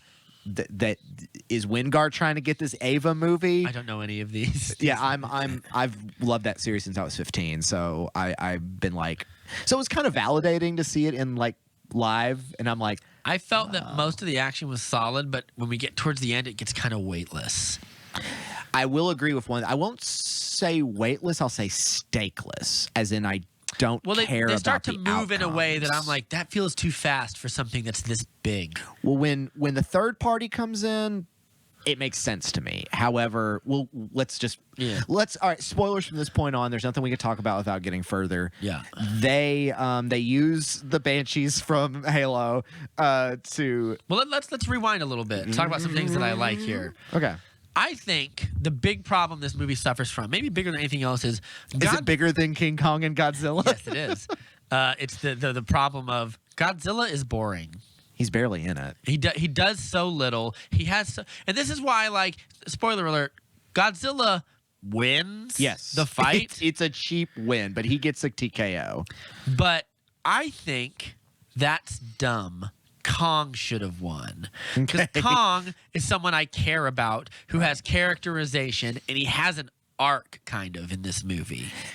And Kong, I mean, Godzilla technically does as well, but we don't realize it till the end of the movie, and that is a huge problem. Godzilla has an arc? In that spoilers, and we discover that they're using Ghidorah's skulls to make Mecha Godzilla in order to challenge an arc, him. That's a reveal. Yeah. His character never changes. Yeah. And this is why I realize like Godzilla is boring. He doesn't like people be like Team Godzilla. Like, what are you stoked about on Team Godzilla? You're teamed on a Godzilla that is not this character, or maybe is the character from King of the Monsters. But he technically is the same character. King of the it's Monsters, just this is so poorly written. Yeah. All right, first quick screenplay thing I'm going to put in. My first little sticky note. Reveal the Apex thing about Mechagodzilla 30 minutes earlier. Yeah. I don't care that it's like a big reveal. Show me why Godzilla's doing it, and I have more emotional connection to him because I'm like, wait, everybody, this is just a misunderstanding. He's acting on... Instead, it's just like, Godzilla is a dick. The movie continues. Godzilla is a dick. The movie continues. Godzilla was just trying to protect his image. Yeah, and first of all, that's a little boring. Two, I think that just like in King of the Monsters, a movie that I still had criticisms of, like at least he feels like a character. Yeah, he has. And look, it's a versus movie, so eventually you're gonna root for one more than the other at some point. But like, if you root at all, but like in King of the Monsters, when he gets hammered by Ghidorah and Ken Watanabe goes to see him, you have what I would as close as character moments you can have for a character a giant like CGI, Godzilla. Yeah, reptile. But like, I kind of cared much. Whereas here, he just shows up, destroys stuff, and then he disappears. Right. And it's fun to fight him, but he's a nothing character. He's a nothing character because you don't know his motivations, and then it's like at the end of the movie, it's like, his guess motivations what? are, He had a motivation, and I'm like, his motivations are they're creating something. How does he know they're creating something? And why like? Well, I guess he could feel the psionic thing. It doesn't matter. I shouldn't have to guess. It doesn't the screenplay matter, should have told but it's me. still dumb. Yeah. And I feel like I would rather just like. Here's the thing: like we spend a lot of time with Kong. We are big. Kong is the protagonist of this movie, and it almost felt to the point of like. This movie should have been rewritten in such a way where, like, oh, Godzilla is destroying this stuff. It feels, you know what? It feels like the easiest way to bring them into conflict. Dare I say, like, we should aim a little bit higher for what brings them together, maybe. And like Kong, the revelations we get for Kong is, they went to war with Godzilla a long time ago, or there were more Godzillas that wiped out his family, or at least they were somewhat victorious in holding them off because that axe he finds in the Kong dome. That's what I'm saying. Kong was made from a scale. Kong has an arc. Yeah, he goes to a place. He goes that he home remembers, and he powers up and. Yeah, and he sits on his throne. Like that's a great little arc for a character that doesn't ever speak. Yeah. For how much? Also, I should say for how much I think that the Hollow Earth thing is a big nothing burger. Yeah. Beautiful imagery. Yeah, I like all the weird psychedelic colors and rainbowy stuff. But there was nothing building up to this. This feels like and the revelation feels like nothing now. Yeah, like we've reached here. Now what? Cool. Kong just gets to live here, and we get to look around. Yeah. Like in the whole, so like yes. When I feel like Godzilla is arcless, and as I'm gonna kick Godzilla as a construct throughout pop culture now. Godzilla in some of his other movies, all he does is destroy stuff, and I don't really get our fascination with Godzilla. Whereas King Kong literally speaks to someone in this movie. That's awesome. And it feels like, oh yeah, we teach monkeys how to do that. Why wouldn't this monkey be able to? Oh, he can. We are talking to him. That's awesome. Like I feel, and he's much craftier. Yeah. When he fights, like he's an older Kong. Like the last time we saw this Kong was the 70s. Yeah, so. He's old man Logan now. Yeah, he's old man Logan. Yeah. And I feel like Kong is so much more interesting that either the movie needed to dedicate more to why we should care about Godzilla or root for him, because I don't. Yeah. And by the way, if Godzilla is only destroying these apex like facilities, that should be a obvious pattern you can see. Mm-hmm. What has Godzilla destroyed? Only these places at these things. What do they have in common? They're all owned by the same company. Maybe this company is doing something that's pissing him off. Like, no one ever thinks to sort of ask that question. Yeah, all the Apex stuff. Also, they're named Apex. They're bad. They're a group of bad people. It's Monarch, Apex, all these different groups. So we went back earlier talking about the idea of like you could have had a franchise in here. I feel like they didn't have the confidence back in first Godzilla to start setting these things up, and I feel like they should have been. I mean, Kong Skull Island set most of this up. Yeah, kinda. Like, because the Hollow Earth thing, Monarch was all set up by them, and everything else just kind of feels like this feels like the build up to like the third movie. That's like, oh, we've been hearing about this the whole time, and it's like, oh my gosh, we're finally going to get here. Like Damian Bashir's character should have been there from like the beginning and all this. No, it's all just dropped in now, and without context, I'm just like, I could not care less. Also, while I have some positive things to say about the action and Mechagodzilla is stupid.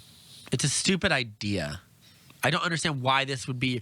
Why is this your idea? Why? First of all, why does he want to kill Godzilla? What does he think will be helped by killing Godzilla? So that the whole thing after that Shirazawa loses control of him and I guess gets electrocuted. Unexplained. Yeah, he never comes back. Also, why do we need Ghidorah's skull to do this? I liked the whole thing of being like, oh, they're psionic, like so they speak to each other telepathically. I like that, but then it nerfs that by just getting rid of the person who controls it. Right. Which could have been a better arc. Is it Ghidorah then? Is like the ghost of Ghidorah takes this robot over? Does the robot have complicated enough AI to control itself? Right. We don't know. Because that's the one thing I was like, is this Ghidorah? Like, is this Ghidorah getting revenge? His brain's not in there. In the end, it's I didn't a even skull. care. In the end, I think like Mechagodzilla as a thing doesn't work. It should have been like Space Godzilla or some other creature. Well, I don't mind it being Mechagodzilla. I think but what would have been. If it's not Mechagodzilla, it's a creature that has a brain that reacts to things, and it sees Godzilla and it's like, "I'll kill you." Like that. At least that makes more sense. It does make more sense. Or they should have brought Mechagodzilla in like halfway through the movie. They're growing skull crawlers for it to fight, but you can't grow another creature. Well, I think I can't Maybe you're like, I can control a robot better than a creature, but you don't control it. Right, well, they didn't know they wouldn't. I'm gonna give them credit for this. I'll say that it's like you see that scene at the beginning where it's like it kind of shows like the NBA bracket of all the different monsters. They're getting X'd out like beaten. KO until it's just those two left, Godzilla and Kong, and then maybe they're just like, we can't make a creature good enough to fight them because Kong will whoop their ass. But if I make one, and it's also like it's a mustache twirling evil villain. It makes sense that like I'm not saying that the script doesn't make sense in the sense that like, oh, they didn't know they were going to lose track of Mechagodzilla and he was going to go rogue. But you're a writer writing stuff on paper, right? Like, why write it in such a weird way?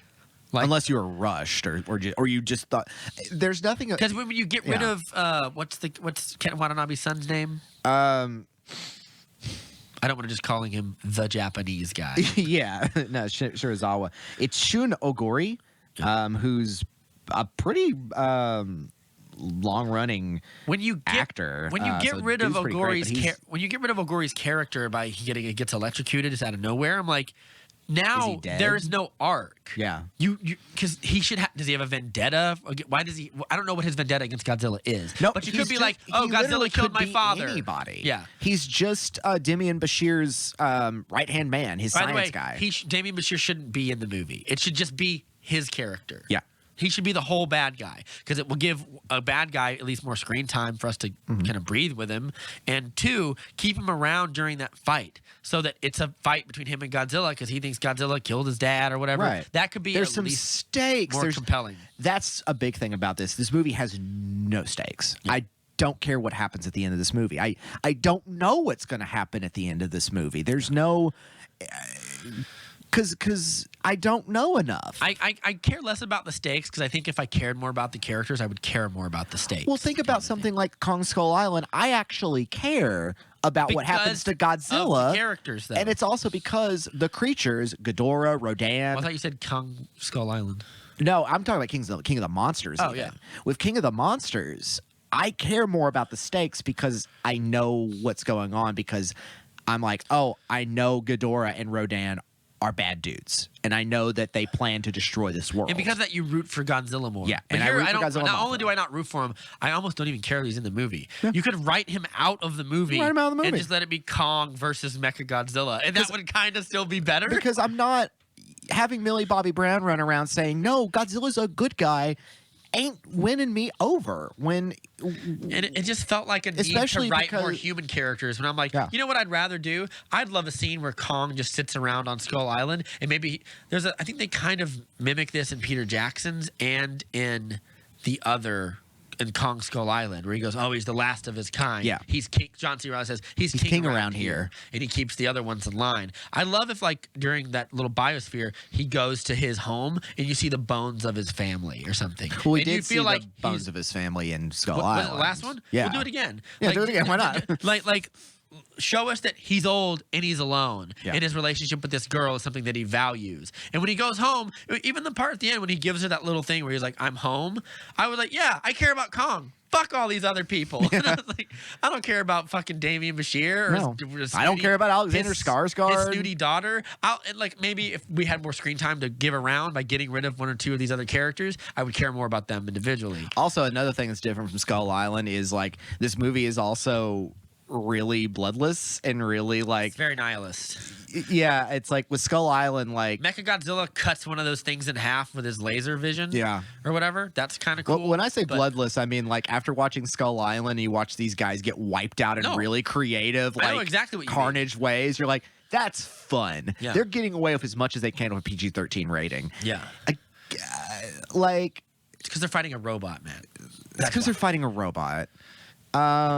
So eventually, Kong gets down to the Hollow Earth. And A great sequence. A great I even sequence. love the score by Junkie XL. It's cool Yep. in the 80s and synthy. And he's doing this thing where he's running towards. It's like an animal who knows where his home. It's like if you took a horse Rebecca 500 Hall, miles, I think Rebecca Hall or somebody or the one that says he sure knows how to book it. Yeah. Where he's like he knows where he's going. And he kicks some ass. You see him. he fights a big alien creature. Yeah, thing. great. Still good creature designs. Yeah. I'm digging it. And it's sort of like the idea, like if you take a horse 500 miles away and you just take him off and Yep. send him out, he'll know how to get home. And that's I kind of was that. like the gambit that they were having Are you because they starting- sent him to Antarctica and it's like he can't stay here. He'll die because he's not. Yeah. He's not he's not Yeti. He can't survive in the cold. Yeah. And he's like, oh, he figured it out. Do you see my point about like how Godzilla is like such a nothing in this movie? Oh no, I know. That's what I'm But saying. Is like imagine it's more if we- frustrating because there's so many options they could have had to show the audience something that we at least know what's going on in Godzilla's psyche, so we're in on it. We're like, we know he's not bad. We know he's angry about something. Instead, But we're kept in the dark like it's supposed to be a mystery, Yeah. and it ain't Knives Out. Like it's not a mystery. I Like don't the care. conspiracy theory guy tells us he attacked an Apex facility. That's not a coincidence. Yeah, no shit. Right. Like I immediately know they're the bad guys. But if it's also like coming from the mouth of the goofy comedy guy, I don't know how much of that I'm supposed to take seriously. Yeah. You need to expand on that enough that I have knowledge that the characters don't. Yeah.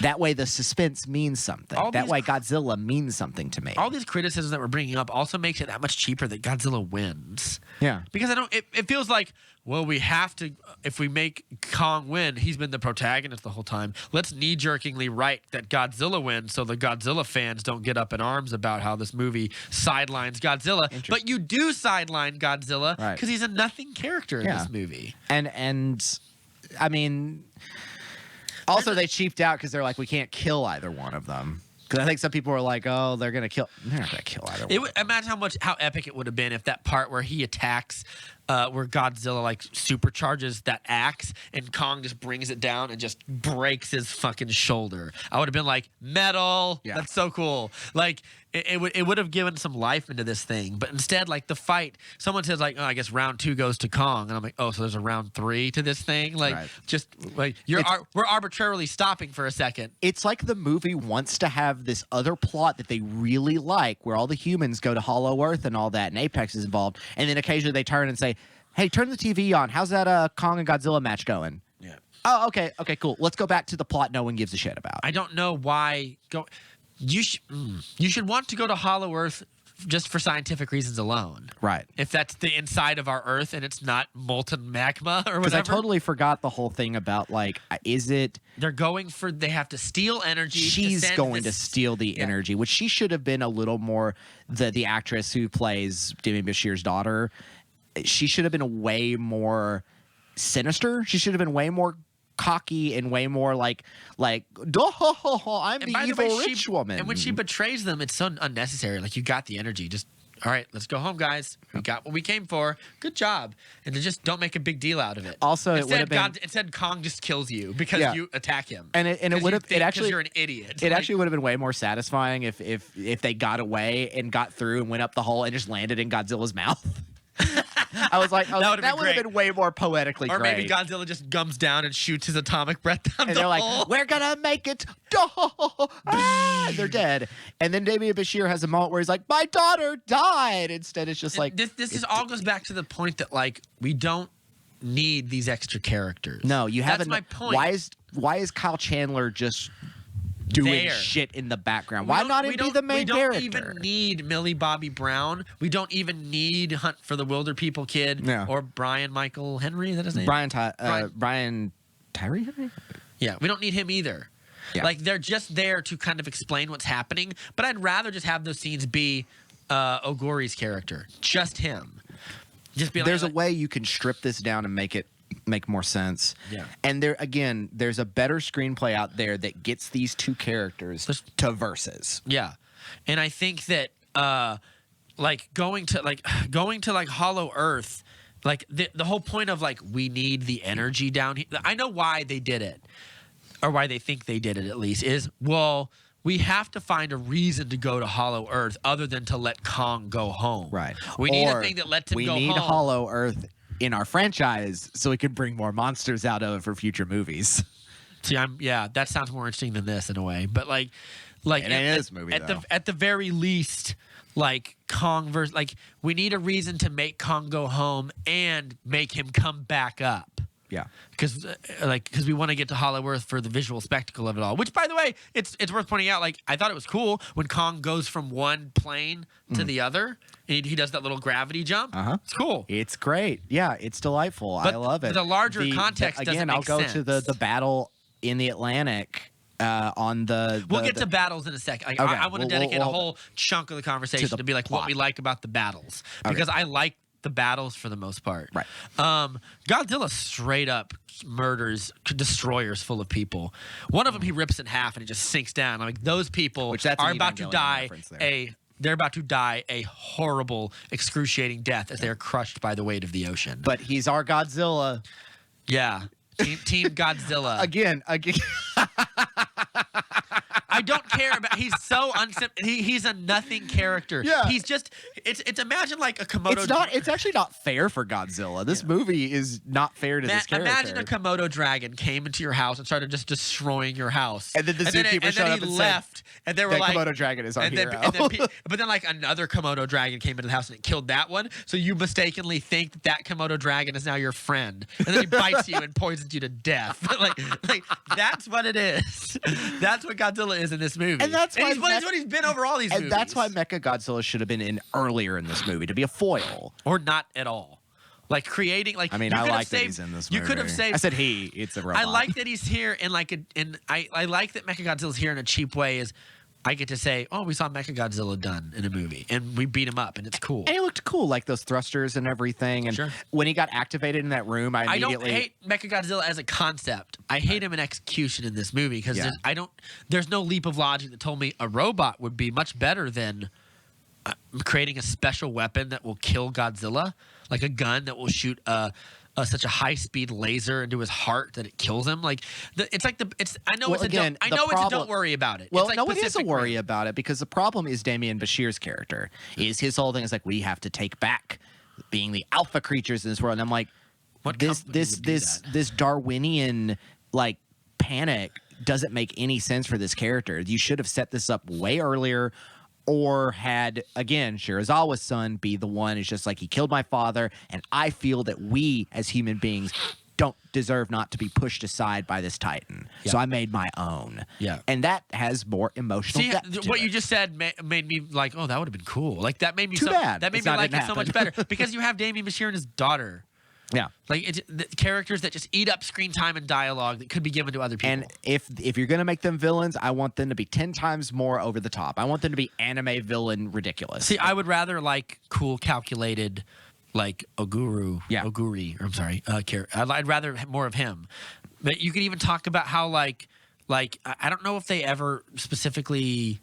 Ken Watanabe's character carries around a watch that stopped when the Hiroshima happened. or Nagasaki. I can't remember which one. But like, I feel like there was a great character thing where you could have brought that back. And like, Yeah. this is all that's left of my dad. And he was like, my dad loved this creature and he shouldn't have because this creature has just destroyed our world. Rob, you're just writing a better story I here. know. That's my point. Again, I wonder. It's not that they couldn't do that. It's that they give Damian Bashir do you think- and Alexander Skarsgård time. Do you think that they're just gonna do this so they could release a Godzilla versus Kong Ultimate Edition and be like, here's all the cut content? I don't know if there's any. Like, here's the thing. This isn't a Snyder cut. That was a No. different movie. This movie was made entirely. They just cut a bunch of it out because Lance Reddick is in it for 2 seconds. Right. Literally. Like, and Kyle Chandler doesn't need to be in it. Millie Bobby Brown, all of them don't need to be in it. I understand why she's in it. I understand, but at the same time, But like, I don't know why they make her go on a understand- long 30-minute journey. Yeah, you don't need those characters. I guess you need them because they decided not to make Godzilla sympathetic, so you need the old Godzilla cheerleading team coming back. But then you've got Rebecca Hall and Alexander Skarsgård on Godzilla team, and I'm like, well, I like these people more. I feel because they're like- with the good guy, Yeah. the good monkey. Yeah. And that's what I'm saying is like, one, like, Kong emotes. Godzilla is just, like I said, he's a Komodo dragon that wandered into your living room. Kong isn't actively trying to kill other humans. He does it accidentally. In fact, he has a history of saving people. Right. He saves Brie Larson's character. He fights that scroll crawler and stuff. Like his arc, I felt like we got a great arc in a not great movie for this character. Right. And it made the movie, heart of the movie is King Kong. Yeah, and it feels like when Godzilla wins, I'm like, well, that feels like a betrayal of this great arc. Like he becomes king of the monsters. Like he gets a throne and his ancestral weapon back. For a character that doesn't speak much, he does actually speak, which gives him. But he says a lot. Yeah. His character says a lot. Godzilla is just like and there's even a way to Godzilla's just John Cena-ing around like And I'm there's- unbeatable, can't see me. Yeah, there's a way. There's a way to do that even better. Like when he comes back to the thing, when he walks down the steps, he sees the hand of his ancestors. Yeah. And Yeah. It's like that's That was really great. That's that was great. a great visual. That shows But that no, there's some Godzilla has thought to win going on in because this. otherwise Godzilla doesn't need to be in this movie very much. Right. Or write it Or in a he different needs to way. be in a different capacity. He needs equal screen time and he needs a reason to do things. We're getting long. So I guess let's talk about battles. yeah, let's talk about the what we're here for, which is the versusing. I'll show you after we're done what I'm talking about, where they literally just took the scenes from Neon Genesis Evangelion, because Yeah, sure.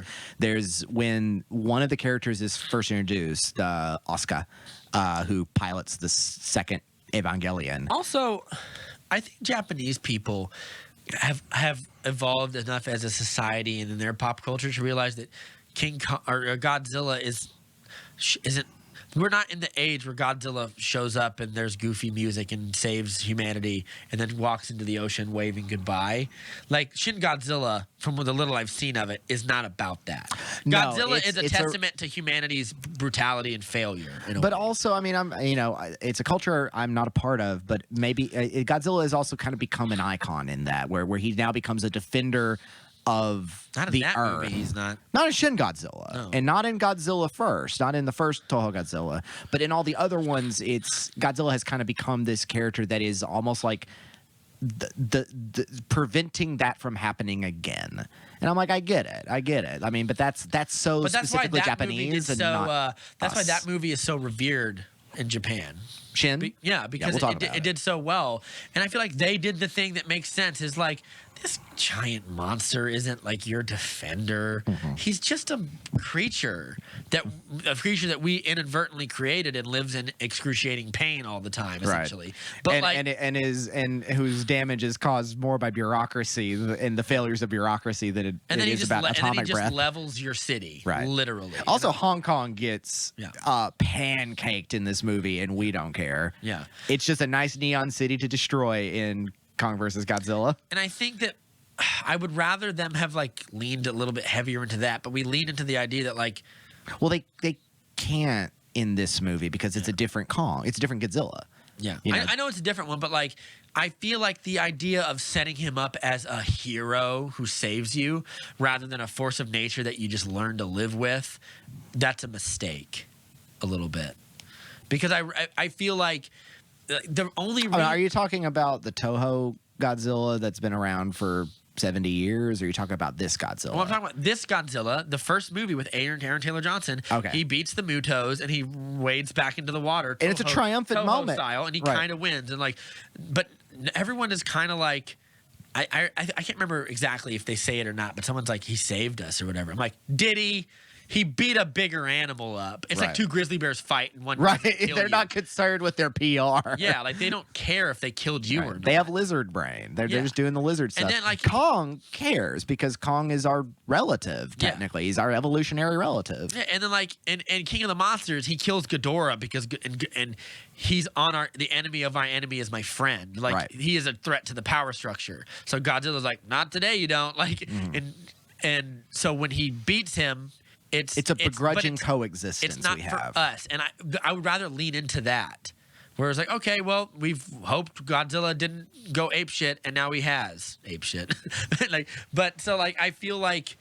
I don't know. I feel like at the end of this, I'll talk about what I think would have been a better movie. But let's talk about the battles. Let's talk about the first battle on the aircraft carrier. Well, that's what I was getting at. Is in the anime. I won't go too long into it, but in the anime Neon Genesis Evangelion, one of the angels, one of the creatures that are attacking Earth to bring about the apocalypse, attacks an aircraft carrier and a frigate fleet by the UN that are carrying the new Evangelion model and their new pilot, and they have to sortie, jumping from frigate to frigate, trying to fight this giant fish monster.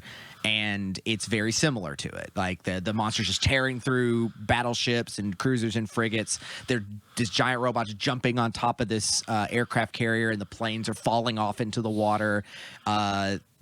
One of the ships gets carried down by a hook in order to pull the mouth of the creature open so they can shove a battleship into it and blow it up. It's dope. Sounds very convoluted, that last It's part. dope. I believe it's dope. You just have to see it. But I was like, okay, that's really cool. The visual choreography of it all is really neat. It being set at sundown, a lot of nice colors. I'm talking about the film now, Yeah. not the 30-year-old anime series. Yeah. And so Godzilla, I guess it's also, there was one part where the aircraft carrier turns upside down, and I'm just like, well, all the humans are dead. Yes. I thought that All too. the humans are dead. I let that Everyone drowned. I let that slide, but I was like, they'd be dead. Yeah, the as it turns out, evil woman throws up some water, and I'm like, thank you for at least acknowledging that there should have been drowned bodies around them. Like some of their crew should have just been like, Because Just you'd be dead. lucky if you had the opportunity to go and take Yeah. a big breath before the thing flips upside down. Kong also has that problem a little bit because there are several moments that Godzilla just could have held Kong underwater and be like, I can breathe underwater. You're a monkey. Yeah. And he drowns him. Well, I don't know if Godzilla can breathe underwater, but his lungs are probably so big he can stay under the water for days. Well, I guess, he can. Well, he's a half aquatic creature. Yeah. He spends a lot of his time in the ocean. Yeah. I don't know if he Kong can breathe doesn't. water because he doesn't have gills, which makes me feel like I don't think he can He breathe it. might. But whales don't breathe in water either, and a blue whale can stay under the water for like hours Right. and hours and hours. But either way, Kong really should have gotten whacked out about that, but he didn't. He survived it. It's Yeah. pretty cool. But like great visual effects. In I that. like the idea, like one, like that. First of all, there's a small criticism at the end, but like I want to talk about the fight. I thought that fight might be the better one of their, like when we get into the city, it gets a little bit too weightless, where I'm like everything's moving a little too fast and everyone's a little too nimble for the size that they Kong's are. jumping through a lot of lasers. Yeah, but like in this fight, it's very. First of all, I love the part where like he's like unchain me, Yeah. so I can whoop some ass and take some names. Cut me, Mick. Yeah. I'm trying to get out. But they have this pretty cool fight. There's a part. There's a part where he throws an airplane at him with a person, and I don't know if the person's inside it, but the person like ejects or before Yes, he throws he it. Or ejects. something. We see the thing go down. That's hilarious. There should have been, for how many pilots get wiped out and how many people just get indiscriminately killed. I feel like there should have been moments where you like get to like say that's Captain Johnson. He's on that ship, and Captain Johnson bites it. And I'm like I want, because that's kind of the fun of it, is like getting introduced to a quick character and they're just going, oh my god, and they're gone. Yeah. I'm like, yeah, there's stakes going on. That's comical. That's entertaining. I don't know if I would like the comical. I would rather lean into like the serious death of it all, Yeah. because like Godzilla, if he's your hero, he kills, I don't know, thousands of people in that fight. When he kills hundreds, that's for sure. He wipes out a navy. When there's a battleship and his spines just cut right through it, Yeah. I'm like, they're all dead. Like Yeah. they're It all dead. Explodes. Like he's no, I'm not saying that joke. Anyway, he's doing awful damage. Yeah, and like when the one the one gets cut in half and dragged down to the bottom of the ocean, I was like, oh, that's a terrible way to die. Yeah. Like, and I was like, that's That ain't bad. good. Yeah, I like the idea that he tries to. They try to think of a way to stop him, and they shoot seismic blasts into Yeah. the water to help Kong out or And whatever.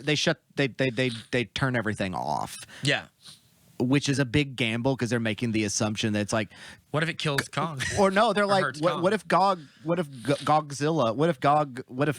if Zilla thinks that it's like, oh, they turned everything off, that means I won, and he leaves, and he does. Yeah. And I'm like, how did you know that? You know, But just also, like- well, they didn't. It was a gamble, they said, or whatever. yeah, but it uh, was a big gamble. that leads to my criticism. I think this is a great fight. I can't remember anything specifically that happens. I remember the planes, like when they're going under and the jet fighters are just like floating down around them. And the one guy who is able to get away as the aircraft carrier goes up, and he just like gets ricocheted off, and he's just like, oh! That's pretty neat. Poor pilots. Yeah. But at the very end, they're like, shut it all Poor off. dead Make him meats. think he's won. And then like Godzilla's like, yeah, I am the best. He comes back. And then shows what a little Godzilla's bitch just a he is. bully. Yeah, He's what just a little bully. bitch he is in this movie. And like, He's like, this is what I'm saying is I don't know why anyone would root for Godzilla in this movie or he's a like him. dick. Godzilla's a Kong's dick. cool. Kong is he's the fighter in the 13th round or whatever. Like Yeah. he's giving it his all. I think let's talk about the next fight, and then we'll talk about the Mechagodzilla fight. So the next fight is going to be in nighttime Hong Kong. Yeah, which I think, although it gets a little weightless, I think this fight is funner because Kong is in his element, where he's Yeah. not stuck on. By the way, this part where Kong had to jump off an aircraft carrier to another aircraft carrier, and I'm like, everyone inside would be dead when he did that. Yeah. When- I'll show you what I'm talking like about. when he That's in that. lands on it, it would just crumble into Yeah. the ocean. Like anyway, but that's still cool. It's made I of still some like- good material. It's made of Thanagarian nth metal or whatever. But It can hold a Kong. yeah, but when he's in Hong Kong, he has more ability to move around. He's Yep. craftier. He's hiding, and that axe comes in clutch. I love the part where he tries to atomic breath him, and Kong just shoves something in his mouth. Yeah, he's like, nope. not And today. I love that it occasionally burps it out. I was like, bah, bah.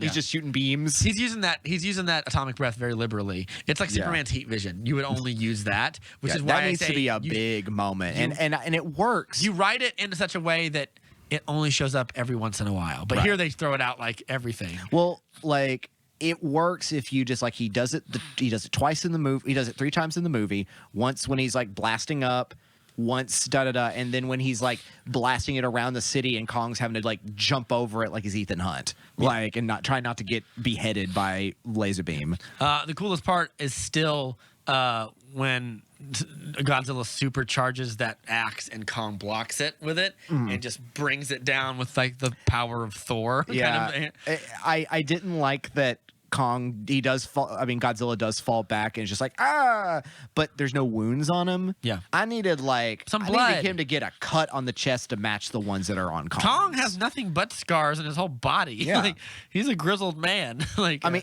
monkey. monkey. It literally is like, it reminds me of one of the Rocky movies when you get to Ivan Drago. Yeah. And it's just like Sly Stallone, Rocky is just ain't looking great. He's been through a lot. He has to fight Ivan Drago. He has to fight not Lance Hendrickson. Dolph Lundgren. Dolph Lundgren. Yeah. And Dolph Lundgren is just this beautiful, sweaty, powerful Russian. He's a Greek god. A Soviet god of specimen. Yeah. And that's Godzilla in this, and Kong's just like, I got next, buddy. Let's go. Yeah, he is. But he arbitrarily loses. Yeah, he does. But Godzilla doesn't kill him. He's just yeah, like, I'm here. but yeah, he does. Because remember, his heart's slowing down. But he doesn't. Killing him would be what Kong does after every fight, which is behead his enemies and hold it up. That's what we love that about him. But Because Godzilla doesn't do that. But Godzilla, we've seen finish people. He didn't Well, that's finish because him here. Godzilla He's would like, then- I wanted to show you. It's like a wrestling match. He beats him, and it's just like, I brought you down here to show you that I'm the king around here, and you'll never take the international belt from me. And he walks away, and That's because if Godzilla killed him, Godzilla would have both started the fight and then murdered him. Like, Right. Kong kills the people that attack him. right. Like when they attack him, he rips your head off, rips the tongue out and the guts, and holds it up, and like I am the greatest, and then goes back to watching TV or whatever because you came into his house. He or goes whatever. back scratching his ass, which is Yeah. great. He's just like, he's retired. Yeah, but like Gonna go eat some fish. I love that he loved to eat fish that he's never had he's like, before. "Whoa," And he's just big like, giant, oh, that's like great. he's like us in a movie theater with popcorn. He's like, we don't do At first we I don't thought- do two pieces. We do like a 4 handfuls. Oh, it's like you never take one fry. Yeah. Who does that? But he takes like a handful of it, and at first I was like, he's gonna be like, ew, that's not me. He's like, oh, that's so good. Yeah, he loves that fish, doesn't he? I You know imagine. who doesn't love fish? Apparently Godzilla. He loves nothing but violence. Yeah, apparently. That's what I'm saying, man. He's like dunking on Zilla here. Yeah, it's not that Godzilla's bad; it's that he's nothing. He's not great in this movie. and that he doesn't get anything interesting to do. Yeah. he does Again. the only thing people know how to do with him, which is blow stuff up. right. He- So How do you make a Komodo dragon emote? You can't. There's no pathos to this. You put sunglasses on him. Yeah, and also like he bites him and scratches him up, and then Kong would have died. They bring him back because we have another plot device of like, oh, these Godzilla. ships have such great energy. We could light a whole city with these ships. Right. Energy, energy, energy. Alexander Skarsgård. Alexander Skarsgård says that line about like you could light up Las Vegas, And then he- and I'm like, I don't remember that line. Yeah, But it's supposed to be a Chekhov's gun line where it's like Chekhov's Halo-looking ship, I saw and this he gives movie- them the paddles, Yeah, and he gets them going again. He I gives saw them a this Red movie Bull. twice, so I've had a chance to do it. I was gonna see it with you, but you watched it on HBO Max. But I was gonna go check it out in the theaters again. I had the same feeling the second time I watched it. Well, that was the big thing. Was I definitely needed to see this in theaters. Yeah. I feel like that would have brought my instead of on TV, that would have brought my attention up higher. Yeah. Maybe. Let's talk about Mechagodzilla. I want to say one thing about Mechagodzilla real quick. Yeah, go ahead. In the realm, in the big like open arena that they discover at Area 51, not at Area 51. Area 51's like talked about very briefly. It doesn't matter. And Brian Tyree's character says it's the sacrifice grounds, and I all of a sudden was like, does he think this is QAnon? Is Hillary Clinton going to show up? Like, is that what he believes? I'm behind Godzilla. that Hillary Clinton laugh. When Barack Obama shows up. Hey, it was me. I'm in charge now. Barry O here. Hey. We have to be the alpha predator. When Mechagodzilla comes to life, I immediately looked up. I was no one around. I just said Metal Gear, and because he looks like the fucking Metal Gear. He Little looks bit. like Metal Gear Rex. He Or also Metal looks Gear like Metal Ray. Gear Ray with this, like he's kind of spindly Yeah. and hunched over like that. I have to imagine Jordan Vaught Roberts when he saw us in theaters, because he did. He was all over his Instagram. He sat there and was just like, and that's gonna help me out because that's what my what did he Metal say Gear. about it on Instagram? Well, he liked it. because it's his Godzilla. I mean, it's his King Kong. He was there to see his boy. Yeah, like fair. he was there to see his man. Like I would have been very. I would have been. If I looking was at him, I would have walked out and been like, "Yeah, my character's great. Yep. The rest of the movie's bad." Like, I'm sure he doesn't want to cause that beef with Legendary No, and Wingard. probably not. But he's looking. I'm sure he's looking at Mechagodzilla and is just like, "Yep, that's gonna be my Metal Gear." Aesthetically, I mean, I'm a sucker for Mecha, man. That thing looks pretty. I think he looks dope. great. I He just looks question great. It's I question amazing the we're logic. at this technology now. Yeah. I don't like the convolutedness of we need Ghidorah's skull and we need to get energy from the center of the earth to. Here's a question. And like they don't bottle the energy up and take it and then inject it into Mechagodzilla. They just scan it. Well, their ship gets crushed. I know, but I'm still like. But still, it's pointless. But it works though because they're like, Or oh, did now they we're download it? Now we're 100% power. Wink, There's wink. like this moment when she gets the little spider robot to scan it, and it starts downloading in Demian Bashir's office. But how do you send the energy like that? The technology isn't that advanced. I don't know. That's my point. I don't know. It's Are like- they sending data? But then and it's like it's we know the data because now. when Mecha kills the skull crawler, they're like, we're only at 40% power, or whatever, because it's an anime. Right. Everything is It's breaking down in percentages. Well, Demian Bashir's character is also very clearly designed to be Gendo Ikari from Evangelion, and including the line where he says to Shirogori and says, he tells him to get in the goddamn chair. And one of the long-running memes of Evangelion is get in the goddamn robot, Shinji, because Dr. Ikari, Shinji is his son. He's supposed to be the pilot of the robot, and he hates his dad. His dad hates him. So the whole thing is like, shut up, kid, get in the robot. He tells him to get in the robot, and it's like, it's kind of great. I appreciate that for you. Yeah. I didn't think You're about like, it that I much. could not care. And I'm like, yeah, you shouldn't. Let's talk about the fight. Mechagodzilla feels like he's a little too powerful for. I mean, he's supposed to be. He's supposed to be more powerful than rocket Godzilla. boosting around. Yeah, and so we can it's- beat him up, Right. basically. We did every anime that's ever existed has the thing where the two energy beams collide. Yep. That's pretty cool. I don't know why I like that so much, but I like it. I love it in Batman v Superman when Doomsday and Superman do it. Yep. And Superman's trying real hard. It's like, God damn it. Yeah, But, it just and then And eventually he KO Ken times fours Yep. him, and then Vegeta's like, no! no, Because he is Vegeta. Mechagodzilla in this analogy would be. Godzilla would be Vegeta. Godzilla would be Vegeta. Kong is Goku. Mechagodzilla Frieza. is Cell, I guess, because he's whatever. artificially made. This is a dorky. What do you expect?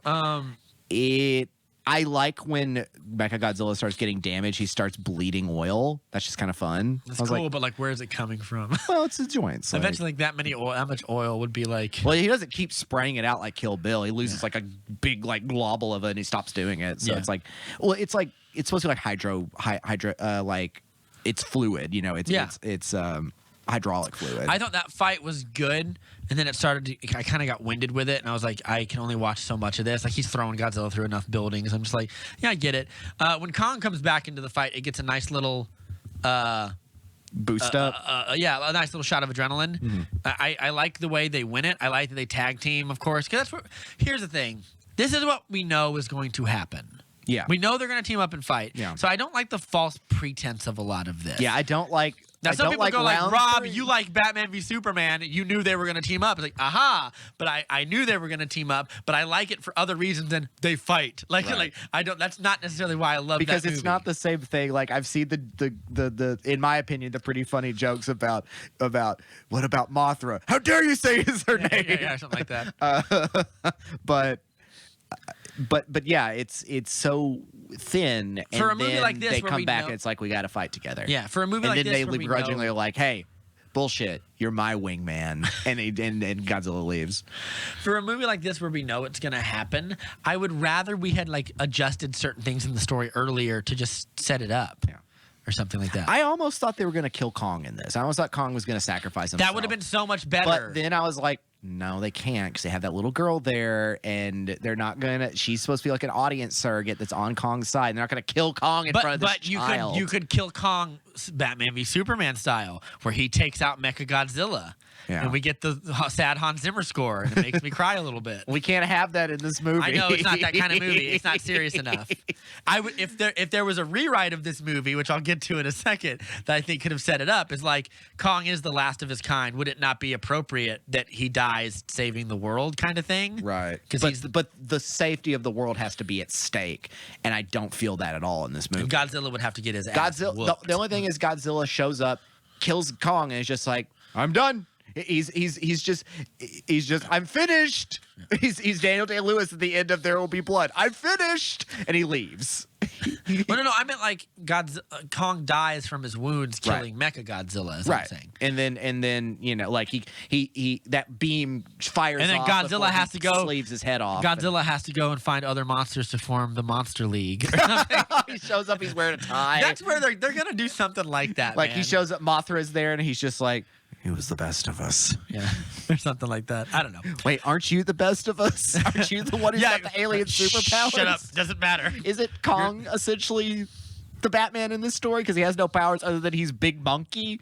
I guess you're right. Yeah. It doesn't matter. Godzilla's the super. Anyway, I'm having fun with this. I imagery, like but- that Godzilla is clever enough in brackets to remember that like he supercharges the axe again to give Kong the final stroke. the +3 +5 power sword. Yeah, the +5 power sword, and he rolls a good and is able to defeat him. Rolls Yeah. a good critical. And when Kong beats him, he rips off his head and then holds it up and does the chest thing. Yeah, it's good. Yeah. I'm glad he didn't start eating the inside of his mechanical head. Just has a face full of oil. And Oh yeah, just remember when Kong eats that thing? Yeah. Earlier, that was great. They gave that barf bag to the evil, the character, and said keep this barf bag, and I thought they was going to cut to her going, and that would have been great. Yeah, it would've. Instead, she's just like, that's gross, and I'm like, where's that barf bag joke? Yeah. You set it up. Why is it fit Jordan there? Vaught Roberts would have done it. Yeah. Jordan Vogt Roberts would have accidentally thrown a person into the mouth of the monster and he eats both of them or Yeah. something. Kong's not a perfect person. He's chaotic good, but he does the best he can. Well, I mean, they were trying to kill him. Yeah. So That's true. and Samuel L. Jackson is kind of Captain Ahab in that movie. Yeah, he is. Let's talk. I want to get to the rewrite a little bit. Yeah, let's go ahead and just kind of Here's pop back and forth. Let's make our Yes. Godzilla versus Kong. You brought up something that I'm going to steal right away because I think it should have happened. Open the movie with trying to go to Hollow Earth. right. Open And it with it's a Alexander horrible Skarsgård's brother. Disaster. Right. And maybe it starts off great and then stuff goes wrong and it's a real shit show and it gets dark. Show and sad. that glob going through, and they're all like, "Wow, it's more amazing than I can." And they get Delta P'd and just crushed, like a pancake or something. yeah, and explodes. And then cut to 3 years later. Yeah. And then you have a cold open where you've got like we're at Pensacola and there's like some guards sitting around. They're just like drinking everything. And then all of a sudden Godzilla shows up, wipes them out. And we cut to the next morning. I where always it's love like, how Godzilla erupts through the water. Have you seen that meme where Kong roars at the water and then it's Godzilla sitting in a chair going, and I took that personally. And I took that personally. He comes through the water. Anyway. it's Michael Jordan. And I Yeah, took so that we personally. keep the Apex scene mostly as it is or whatever. But with less character involvement. Keep it disconnected. Have some guys running around. Have like one guy who's like, I made it, and then something falls on him. Yeah, whatever. And then we cut to like live from Pensacola, Godzilla is attacked, and then we cut to Rebecca Hall's like, he's been attacking all over the place. This is just the latest in this. No, I would say right after you do that, go to Kong. And Yeah, don't we and- gotta and- get- yeah, and we gotta- before you immediately go to like Kong throwing the thing, I don't even know if that's necessary. But let's say you keep he's in a biosphere, Right. But he's still. I think that's a somehow cool visual because Yeah. he's realizing he's in a biosphere he's not happy about it. Because they're also doing it for his safety, Yes. in a way. But he's still, I think, on Skull Island. I don't know whether he is or he isn't. Again, there's that throwaway line of the storm took over Skull Island. And I'm thinking that it's like some kind of climate change thing where it's like the storm that covers Skull Island just eventually kind of like caved into the island and now it's been destroyed by Okay, the no. All right, constant in that case, weather. I'm rewriting it. We have a Monarch base on Skull Island, and we monitor Kong for that very reason. Or And you whatever. can also have the news story from Pensacola from there. Like people are watching it and then they look and there's Kong as well. And they're like, And you have a scene where Whatever this Kong means. is. You have a scene where Kong is on the ground and he's up in his home and he's old. You can tell he's older. You can tell he's bigger. He just got done with another battle. He's bleeding or whatever, and he's just alone. And you feel he's the last of his. You lean into he's the last of his kind thing. right.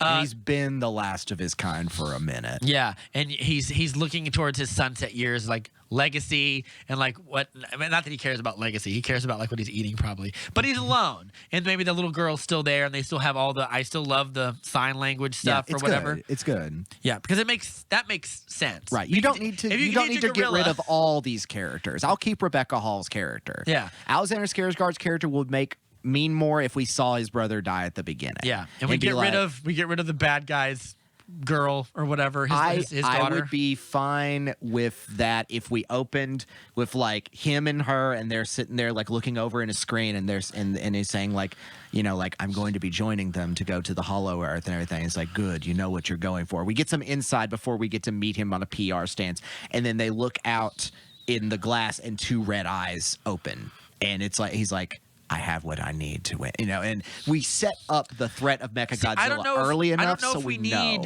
I don't know if we need the girl. In fact, I have a better idea. Instead of a girl, send a team of mercenaries down that are there to keep you safe when you go to and get them killed off one by one, and have Kong just obliterate them. Yeah, that'd be in much nice better. graphic ways. And that way we can still get. We stole the energy for Mechagodzilla or whatever. We got it for you, boss. But that way we spend, my head got ripped off by a pterodactyl. That way we can spend more time with Ogori's character, right? And we can have character development for that character. You get rid of like, or get rid of Demi Bashir, and it's Dr. Shirazawa's son, and it's like CEO Mr. Shirazawa. You know, your father's legacy has sent us a long way, and he's like, my father's legacy is based on sacrifice that never should have happened because of that monster. Or you can have him. You can even have him like twiddling his watch. Yeah, the watch that his dad gave him as his only legacy of his dad. He would have been able to get that watch. He did nuke himself. And oh, that's right. He's dead. He Maybe he mailed it to him before he died. Or like you see a picture of them together and everything. You know who it is. It's Ken Watanabe's You need to lean on the son. pathos of that character, right? If I want to instead of it being literally like a second goon, doesn't make any sense. I would write out Michael, Millie Bobby Brown, and Kyle Chandler, and a lot of them. Get rid of the Kong crew, yeah, or get rid of the Godzilla crew, or maybe you could have them like she's there monitoring Godzilla with her dad or something. But yeah, I feel have her be with Kyle Chandler and have them have the same amount of screen time. Yeah, I agree with that. Yeah, that's fine. And so then you continue the plot as it's going on. It's like, oh, Hollow Earth has to happen. Ogori goes to Alexander Skarsgård and he's like, we want you to lead the mission because you're the biggest seismologist in the planet or whatever. And they continue. I just had another idea. Yeah. While we're having after the Godzilla fight. The first Godzilla fight. On the aircraft carrier. Yeah, and they go down there. Godzilla goes after another Apex facility, like in South America or something. And then that's what he's like, it cuts back to Shirazawa, and it's like, we've tracked him. We know where he's going. Send me there. And then as Godzilla's about to come up there, Mechagodzilla comes out of the water, and they start fighting. And whoops him up pretty bad. So Godzilla goes to South America to attack another. He goes to fight Apex another random facility. Apex base. Yeah. And then he's like, I want to test it out. And they first get Mechagodzilla like beta comes up, and they fight for a bit, and but Mechagodzilla gets whooped a little bit, and then they leave because he's not fully charged. Or right, whatever. and so he's like, that's not a bad idea. Enough. Also, in this movie, in the movie we watched, at least, why does everyone like? If Godzilla is destroying all sorts of stuff, why wouldn't you assume Mechagodzilla is something that you would want around? Well, the argument is that it's a mech we can control until it isn't. Yeah, but I would make it a mech that you could control, because then it brings in a more interesting conversation. Like, should we have a weapon against Godzilla on the off chance that he does try to kill us all? It shouldn't have been. It should have been enough of a surprise in the trailers. Get rid of the King Ghidorah Ghidorah skull. Yeah. Get rid of all that stuff because I don't think it's necessary. I know what they were getting at. You could be like, if these creatures came from Hollow Earth, the thing to kill them that we need is in Hollow Earth. Or they could if be we want like, the power to kill him, we need to go there. We've analyzed all the moves and everything of all these different monsters of Monster Zero and everything, and we figured out how they operate. If you want to get super geeky into it, you could be like, we'll create weapons from Ghidorah's teeth are turned into bullets that Mechagodzilla uses. Sure, why not? So they pierce his skin why or not? whatever. That'd be fucking cool. Yeah. It's got Rodan. Well, Rodan's not dead, but... Yeah. He's not dead? He's still around? I think. Where is he? Didn't Rodan just get his ass whooped? No. In the opening credits, they show like they're crossing the X's off of monsters Godzilla has Did killed. they cross and I think Rodan? Rodan is one of them. I thought feels like a Rodan- mistake. Okay, I thought they just hit Rodan to monster jail. Where is that? Where do you keep it? It's on Hollow Earth, I guess. Yeah, I guess. It opens and like Godzilla. It's like in monster jail, and like it opens and Godzilla walks in and there's like, you got him for an hour, Chief, and he's just like, listen, no, I don't mean anything. Oh no. And he beats him to death like Rorschach. He does Batman meets Lex Luthor in prison at the end of BVS. Yeah, no, wherever you go, I'll be watching you. He's sitting at a table and the lights come on and Godzilla's behind him and he punches him. You're not supposed to hurt the face. But and then we continue. So we continue the trip to Hollow Earth. Alexander Skarsgård, Rebecca Hall, and the girl. I don't know why she's there, but they all go down there. Well, Kong I know still why she's has there to translate and like talk, but I'm like, you're putting that child in a lot of danger. Kong still has his arc. Yeah. He does the thing. You don't where really have to change much. There. yeah, maybe you keep some. Maybe when he goes down there, he sees like. Would you bring his family back? Like there are other apes down there, Younger apes, Maybe. a new tribe, something like like a that. new tribe that are just like, what are you? Maybe you could do like, I don't know what to do, the Caesar thing where you hold your hand out or whatever, but they come and they're like, oh God, he's so much bigger and we don't have a character. And he becomes Kong Army. well, I don't know about Kong Army, but he becomes King Kong Right. of their tribe.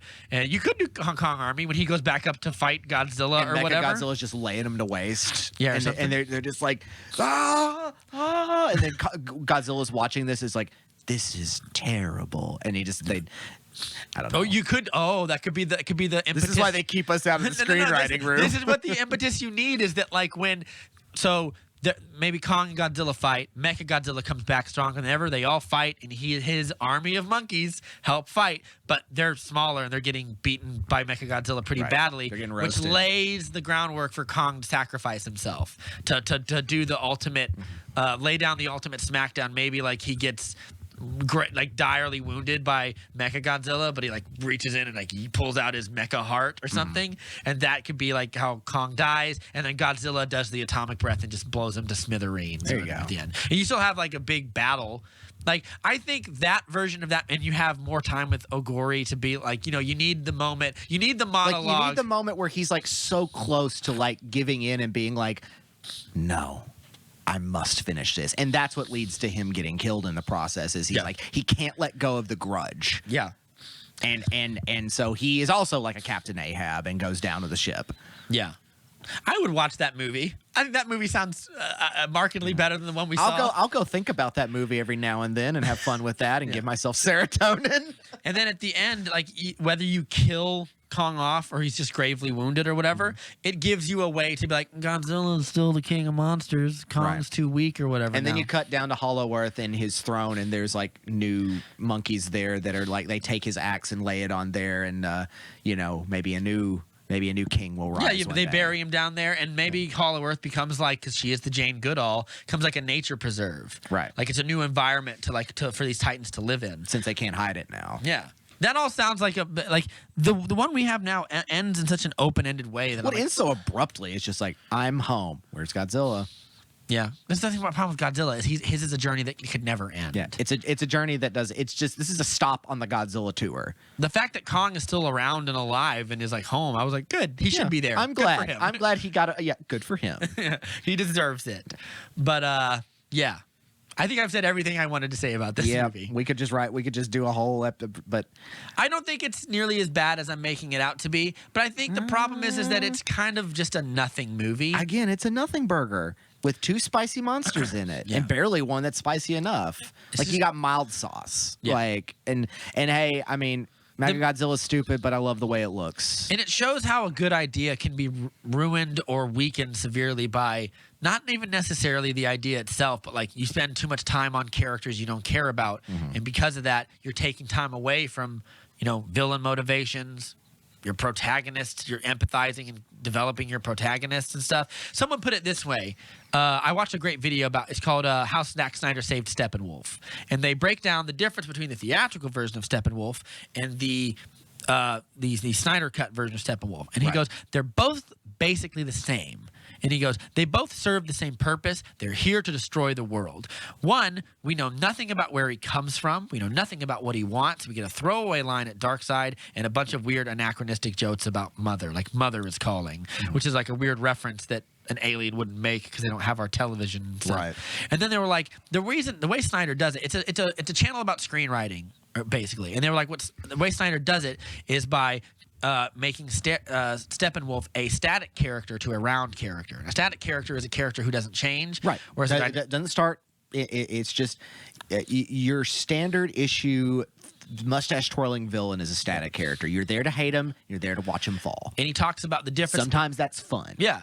And he talks about the difference between sympathize and empathize. And he goes, while we never empathize with Steppenwolf, We sympathize with because him. he deals with situations. And he goes the best way to like carve out a villain is something called the villain at rest, which is where you have the villain by himself, not directly involved or in conflict with the hero. Right. And those moments for Steppenwolf are when he's by himself or talking to Desaad or something. And like a simple line of go find the other boxes, and he goes, he will be pleased. He'll see my worth again. Right. And those two lines, you establish a desire for this character. The character has an objective. Yeah, and from an actor's point of view, the character has an objective. They have something they want, and that gives them agency. That gives them purpose. And as the character goes along, when he says like, "Can I make a plea that after I conquer this world, I may return home?" Like you've instantly like in just handfuls of lines, you create a flat character that gets made fun of all the time to now people really like that character, even though we know he's going to die, Right. and we know he's not going to make it past past he's a bad here. guy. Yeah. And we know he's a bad guy, and we're not supposed to like him. We don't empathize, Right. but we sympathize. It's And Same thing could have happened for the villain, Ogori's character, or Demian Bashir's character. Or, Why yeah, not? and Why that not too. try to make him something like I lost something too? That's why I joined with you, Dr. Shirazawa, because my family was lost as well. I feel like it should be the Japanese guy because of how indelibly Japanese Godzilla well, and also is. he's supposed to be Ken Watanabe's son. That and too. that That too. again, Apparently. it's easy to forget that, but they call him you're Dr. Shirazawa's son, and it's like, but Dr. Shirazawa They was. say that in the movie? I believe so. God, it feels like such a throwaway. It's a nothing line, and it's because that character was in those two movies. Like he's an emotional heart, played great by Watanabe in both those movies, and this goes nowhere. He's the only character that comes back from the first one. Technically, I mean, Bryan Cranston, Aaron Taylor Johnson, Elizabeth Olsen, don't they're come all back. gone. He dies in the first one. Charles Dance comes back, is now here. Kyle Chandler. Well, so it's both Ken Watanabe and what's her name from Shape of Water, Oh, yeah, that's right. but she gets killed by Ghidorah. Oh, yeah, that's right. Yeah. But they're all new characters. He's the only through line. It feels like that should have been an arc that you hit a lot harder. And maybe in the longer versions that they didn't cut out, they did. Now, technically, apparently, in Skull Island, John Goodman's assistant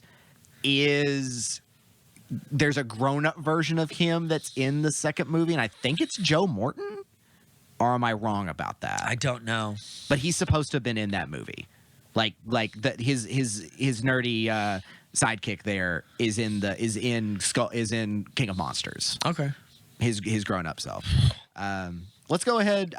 I'll go ahead and get this out of the way because we usually have recommendations. Yeah. I'm just gonna fucking recommend Skull Island. Hey, go watch Kong Skull Island. That movie rules the school.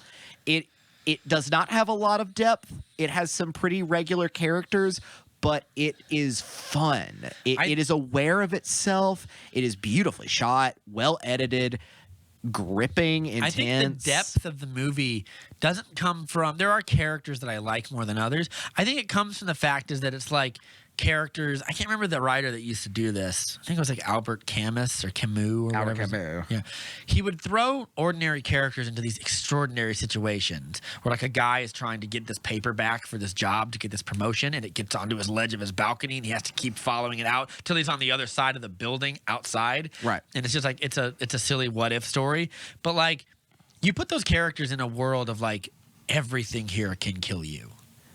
The water could kill you somehow, probably. But it's also the way Which I think Vought gives Roberts it depth. Yeah. filmed it, and the way that he has this tongue-in-cheek awareness of the kind of movie he's making, because it's also very comic booky. It's also very high energy. It's also very technicolor, and it's also very violent. And that he's having fun with it. Like he's like, I know what this is.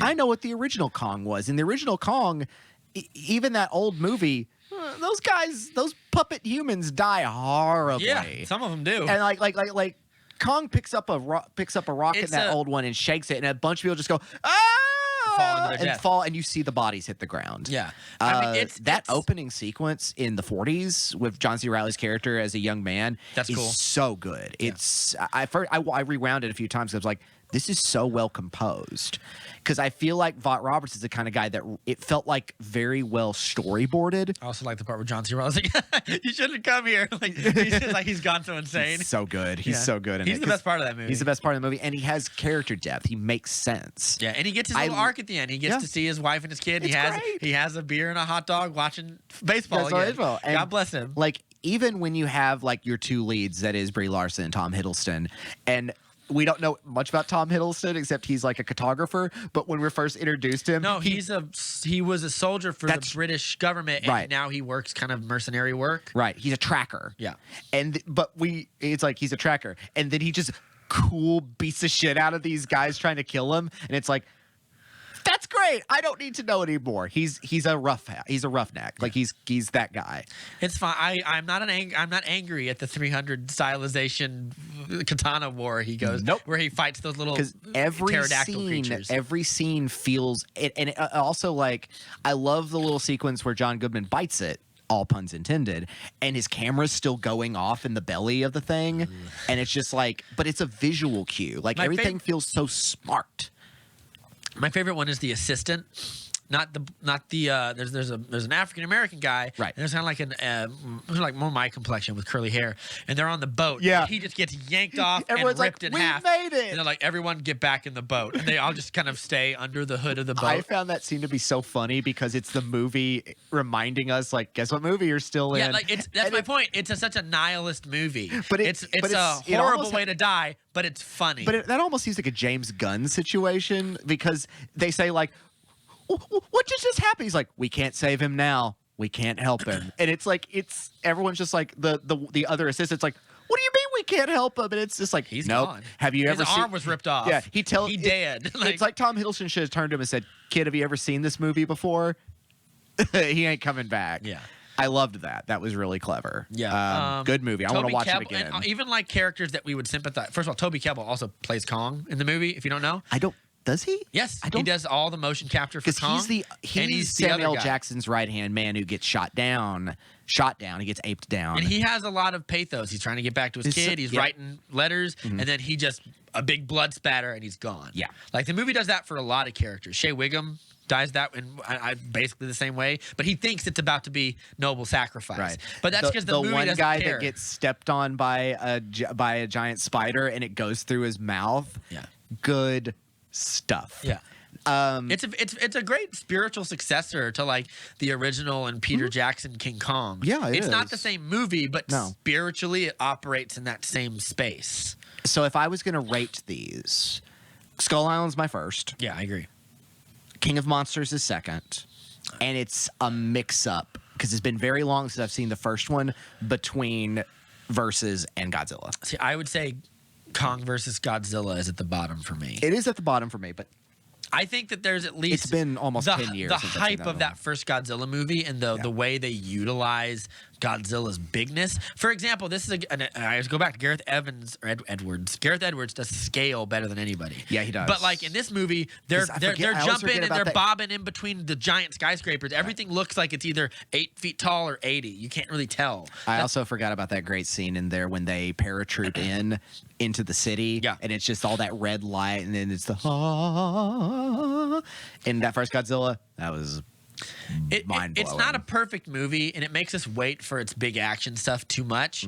But it's for what it is. Like I think it's better than. I remember cheering when Godzilla blasts through that Muto's head. Yeah, it's pretty and good. That's a very triumphant moment. Okay, yeah, that's third. Yeah, I was gonna recommend. I started watching on a whim. Which one do I want to recommend? I feel like I was gonna say Rick and Morty season 4, but I feel like a lot of people have already seen it. I'm gonna recommend Titans. I'm only like 2 episodes in. Okay. But it's the DC show Titans. Yes. And Fuck it's Batman. Yeah, fuck Batman. I And know it got better than that, but I was surprised at roasting how, on that show at the start was very fun. Yeah. I'm thinking it's better than I was the same way when I first saw it. I was like, this is trying very hard to be edgelord, and then, but I was surprised at how earnest it sells all of it. There's a lot of, and there's a lot of great stuff where someone asks Detective Dick Grayson about his old partner, wink, wink. But when he talks about his old partner, he's really talking about Batman. They don't know that, but you know that. You know that, And there's yeah. a part where he's talking about why did you leave your old partner? And he was like, because it got to be too much. And he goes, what do you mean? And he goes, I was becoming too much like him. There you Whatever. go. And there's a lot of like under the surface pathos that I think's really good. The only thing I'm really gonna kind of harp on, and if they turn it around, maybe I'll change my mind. Starfire. When this came out, it's worth noting that the actress who plays Starfire, she got a lot of hate online. Yeah. A lot of really Bad unfair racist. hate. Yeah, nonsense. The thing I don't like is that I want her to be this confused alien who doesn't understand our customs, and here she is, this woman with amnesia who definitely has superpowers. She punches a guy across the room and it's like he goes like 40 feet or whatever, and I was like, that's cool, but I want to see how they wrap that up, because like she's a pretty people, because of that the animated show, people know Starfire well enough to know like what she is and like what her powers kind of are. A Temerian alien. Yeah, and I want to see like how they do that. I haven't met Beast Boy yet. I met Alan Richardson and what's her name is Hawk and Dove. Really great. I love them. They're some of my favorite of the Charlton comics characters, which was like Captain Atom, Blue Beetle. Yeah. Those characters were all Charlton characters, and then they were bought by DC, and now they're technically DC characters or whatever. But I don't know. It's slowly winning me over because I was very kind of cynical about it. I'm surprised at how much better it looks, films, and how much better the action is than those CW shows. Because I don't think the budget is that much higher. But like the first like fight scene where like Robin beats up a bunch of thugs and drug dealers or whatever, it's pretty cool. It's pretty good. Okay. Yeah, Interesting. It's good enough. I'll do another recommendation like when I get to the end of season 2 because I hear Deathstroke is in it a lot. So like I'll see where it wraps up. We should do a Rick and Morty episode at some point though. I had a lot of thoughts about that show. Anyway, Maybe we'll see. next time probably Mortal Kombat, and we have a Promising Young Woman episode that we're gonna get up sometime. I think it's up already. No, it's not. It's on YouTube. Pause. No, we have a Mortal Kombat is going to be our next episode, and I would love if do we said we'd bring back Blake, and we talk about the 1998 Mortal Kombat. Sure, that's fine. Also, I would love to do a double on that because I want to rewatch that Paul W.S. Anderson movie again. So yeah, we have Mortal Kombat coming up next, and we have our WandaVision episode that we're sitting on, and we'll put it out in between one of these things probably. But yeah, you can follow us on Facebook and iTunes, YouTube, and Podbean, and yeah, please comment and subscribe. It really helps us a lot more than you know. And yeah, drop some of those comments. We want to hear some input. And considering we apparently are starting to get more traction somehow in some way around the world, so our Aladdin episode has 50,000 views somehow. Let your voices be heard. Who are you? What do you like? Yeah. This has been The Movie Date with Rob and Matt, a podcast for people who love talking about movies but don't want to be too smug about it. And I have been Matt. And I've been Rob. Take it easy. We'll see you Stay next safe. time. We'll see you next time.